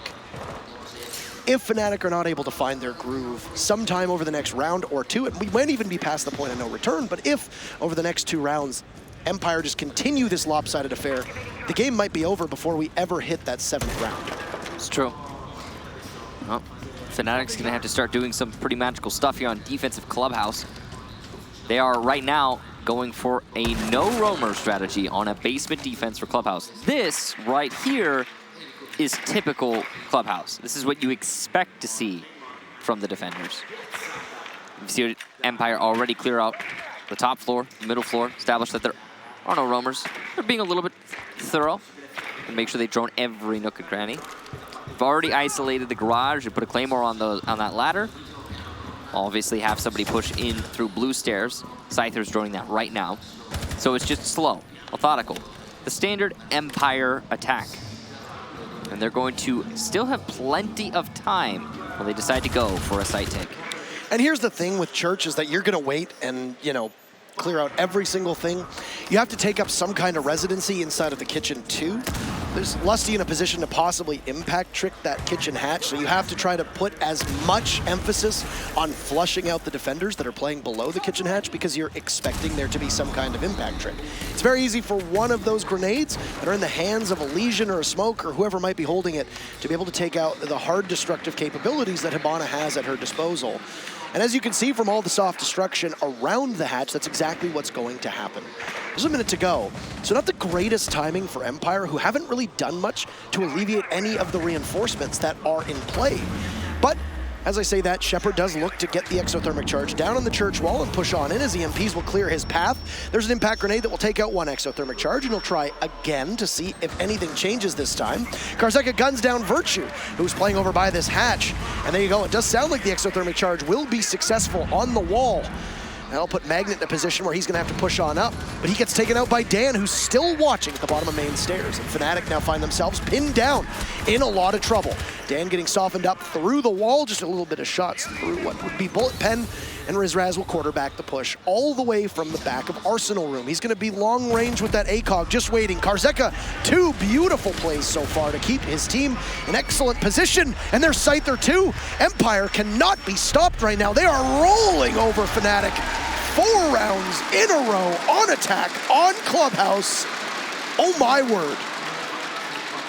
Absolute domination and not even a sign of life on the side of Fnatic. It just doesn't seem like they have any kind of answer back to what Empire is putting up. They've adjusted strategy now. They've changed sites. They've gone from plan A to plan B to plan C. And it's just not working out for Fnatic. At this point, it does seem like they've gotten inside their own heads. You talked about it a little bit there. We've seen it in the past from Fnatic. It's a track record that's pretty. I guess it's something you would expect. On the other hand, like you talked about, Team Empire, they are tilt-proof. They don't let that stuff get to them. I believe that Fnatic can bring this back, that they can bounce back from what's going on here, but they're going to have to show us something pretty incredible because at some point it just comes down to winning your gunfights. Seriously. Yeah. I understand that your propensity is to play in an unpredictable style. You know, we've said it probably 5 or 6 times in the broadcast, this Aussie style that Fnatic wanted to bring, it was extraordinarily effective on Border, and it looked to be quite effective on the end rounds of Consulate, though it came a little too late. Clubhouse is a very different beast, especially this church site downstairs. You cannot often be as unpredictable as you want to be. And you kind of need to play the game that Empire wants you to play. Empire is forcing Fnatic to play on their terms right now, given Fnatic's lineup. There might be a bit of a diversion when it comes to stalling for time, given the fact that you have a Vigil who can be quite effective when playing in sight due to the way that his cloaking ability works. But overall, this is probably the most normal defense that we've seen in terms of operator lineup so far from Fnatic. That's for sure. Now, they're going to be focusing on contesting the dropdowns, as you can tell with the Kaid and the impacts. There's plenty of impacts being brought here. 3 sets on the side of Fnatic. Magnet, Lusty, and Rizraz, though. Rizraz has already used one of his, and he's likely to be the one playing more aggressive, less the one going for the impact trick. Lusty playing by the main stairs, trying to contest it. He's got his Legion goo traps, goo mines on that main staircase, waiting for somebody to push into them. Jackal's not going to be as useful because there are no roamers, but he still will be very useful, if not only for the smokes, but also because when you're pushing into sight, knowing where one person is can usually give you such an advantage that you'll be able to take that round. What appeared to have been an attempt at impact claw tricking that hatch inside of Moto will be a failure, as the EMP will claim its intended target. And all the soft destruction in the world from Empire will now go up into the kitchen, as there's some light remodeling. Dan will sustain a little bit of damage from Lusty or Rizraz below. Hard to tell exactly who that was that did the damage that was onto the Zofia. But those breaching rounds will go off quite successfully. The Vigil is also spotted, and Karzeka might be able to get a very easy kill, as Rizraz's cloaking device was not off of its cooldown, and because because of this. Empire will crack open this round just as they have cracked open the floor around the hatch. Oh my! Fnatic are completely frozen in place, paralyzed by this Empire push, and everything in the world is not going to be able to stop this Empire train from rolling over top of you. Empire now just knocking at the Moto door, revving the engines. Joystick finds Aces, and Fnatic are in a world of hurt. Sidearm out, and Scyther cannot find the kill that he so desires onto Virtue. Very low on HP. As behind Magnet, the safety and security of that church wall will likely disappear within a matter of moments. Exothermic charge goes off. There will be a rush from Magnet. Virtue falls as well. Empire, absolutely unstoppable. 5 rounds, over 5 rounds, and they're perfect so far. It really just does not look like Fnatic are in this match right now. And how many times have we said that over their history? You hate to see it, but it's certainly happening. And more than that, Empire are playing so incredibly on point right now. Everything going their way. The level of coordination is just impeccable. Every time one of the Empire players goes for a push, they've got some kind of support, some kind of a lifeline, somebody else to support them just in terms of with their gun. Refrag potential is off the charts. Empire are just ready. This is obviously not how the first best of 3 in the semifinals for Fnatic, or the first third map that Fnatic has ever played, wanted to go down in the books. The only other semifinal that Fnatic competed in was after they defeated Evil Geniuses in the quarterfinals of Rio. They ended up playing against G2, and well, G2 just trounced them, if we're going to be completely blunt with our words. Yep. 2 maps, 2 losses for Fnatic. Their very first third map that they've seen so far in the semifinals, and well, they are in no better shape than if this had been a 2-0 so far for Empire. At some point, you have to suspect that Fnatic will get around, but when? That's the real question. Keep in mind that this is a defense for Fnatic. This is the part that is stunning me the most, is that you've now lost 5 defensive rounds on Clubhouse. Playing on Empire's terms, you have the advantage that the map grants you, and you're still falling short. Some rounds falling very, very short.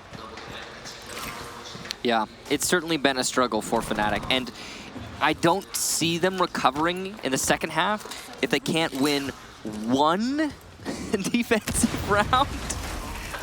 They're going to be going to gym as the last Hail Mary here for this first half, and Empire will be starting things off with a clear, looks like, from the east side to try and give themselves a platform to then launch an attack into the actual site.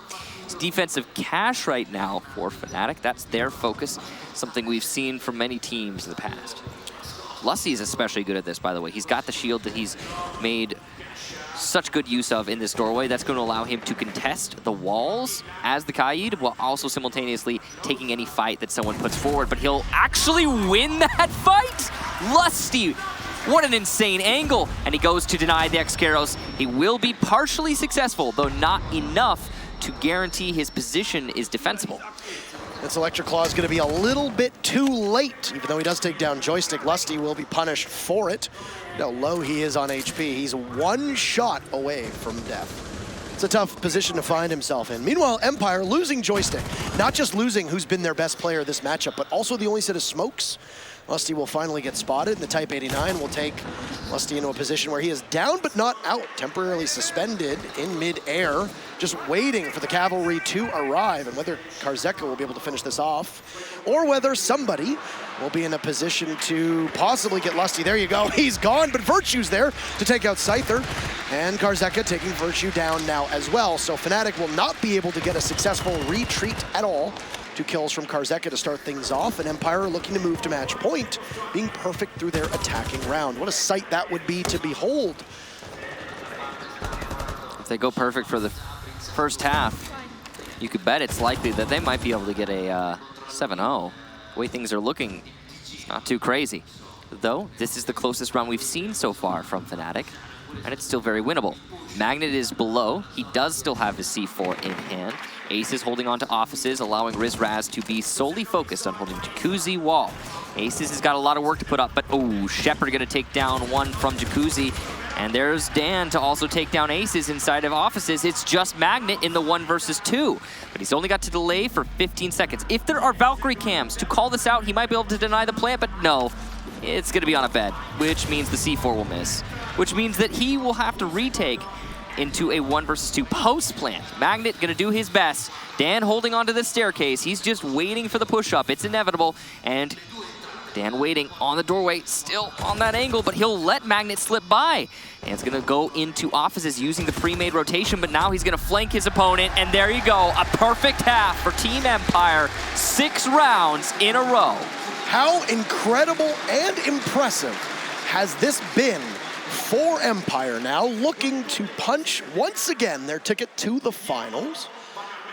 They have been extraordinary on Clubhouse. But Norarengo did show off a number of weaknesses that Fnatic had, and not all of the praise can go towards Empire alone. Fnatic have committed too many mistakes. I think upon rewatching this, the big focus for Fnatic will be, we took way too long to figure out that we needed to play a more stable defense, and it cost you an awful lot. You're just losing gunfights here. You cannot be as unpredictable on Clubhouse. It was what? Coastline was the last map that was banned. You don't want to play this team of Empire on Coastline, but it sure looks like you don't want to play them on Clubhouse now either. Yeah, this might be worse than what a Coastline could have been, but at the same time, ultimately, the round count, not that important. What is important is winning outright, and it just seems like that's going to be the case here for Empire. All they need to do to guarantee themselves a spot in the finals is win 1 round here now. 1, that's it. Whereas on the side of Fnatic, they have to win 6 in a row.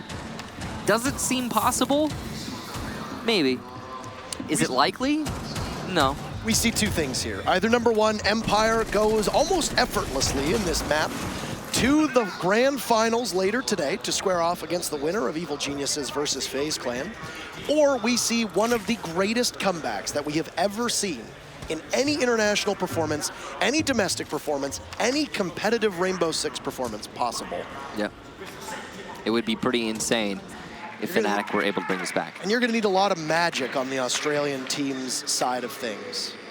So, only a couple minutes might separate us from a conclusion here between these teams.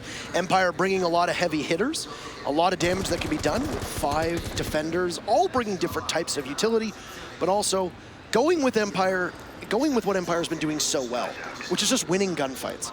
And they've got 5 operators that are very well suited for winning gunfights and any kind of engagements that they want. They've got the double breach denial in both the Kaid and the Bandit, and then for good measure, just in case anybody gets pushed, you've got Karzeka to possibly get them back up.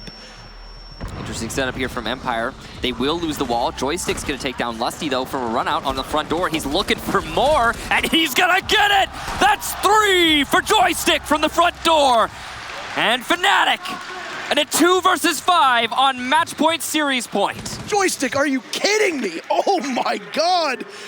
Just absolutely running out and shredding every single member of Fnatic, leaving Magnet as well as Aces in a position of dire straits and almost a loss of hopelessness, killing not just 3 members from Fnatic, but also appearing to kill any chance of a comeback here. A Herculean effort is required, but Magnet gets down, finished off. Aces will need to be able to do anything, but it's a perfect 3rd map.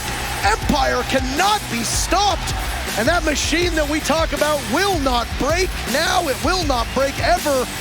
They're the first team to go to the grand finals later today. And Fnatic can't even muster 1 round in map number 3. A 7-0. If you're Fnatic or their fans, you hate to see it. It does happen. But if you're on the side of Empire, as I'm sure you can see, it's a cause for elation. A beautiful job there from Empire. Honestly, yes, Fnatic, massive amount of mistakes. But at the same time, Empire played so well. Absolutely heartbreaking for a region that was imbued with a lot of confidence coming out of that border matchup. You go to map 2, I don't think many people suspected it would be that close between these 2 teams. And well, both maps went quite lopsided. But man, oh man, that clubhouse matchup and that map in particular is going to be one for the books. It was a methodical disassembly of everything that Fnatic had, and they got blown out of the water, putting Empire in a position now where either FaZe or Evil Geniuses really have their work cut out for them. An absolutely incredible performance, and you have to give an immense amount of praise to Empire. They've been a scary team for a while, Michael, and that map is exactly why. Yeah, not a lot to say there, I guess, on the side of Fnatic, but an impressive run from Empire, that's for sure.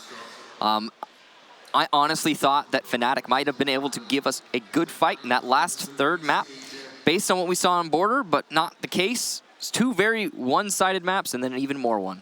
And that's it for this matchup. In particular, we've got Matt on the stage with Karzeka to go through what exactly happened in this exciting best-of-3. Yes, indeed. I have Karzeka. I have a grand finalist, ladies and gentlemen, in the shape of Team Empire. Commiserations to Fnatic. APAC comes so close, but not this time. And it is Team Empire who will be our first finalist. Karzeka, congratulations.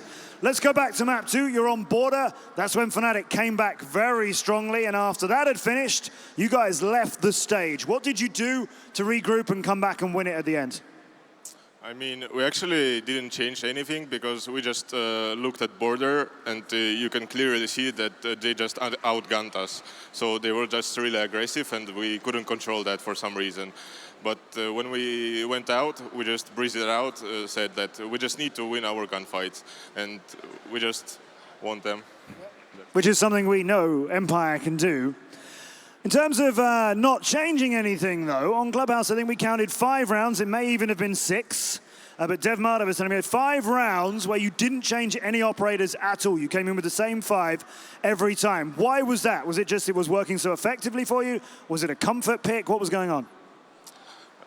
You know, before the match, we saw that Fnatic is playing Clubhouse on defense almost the same as us. But if we have the same strategy, we know the weak places of the strategy. So we just knew that we're going to win this Clubhouse pretty easy, but we didn't expect that it would be 7-0.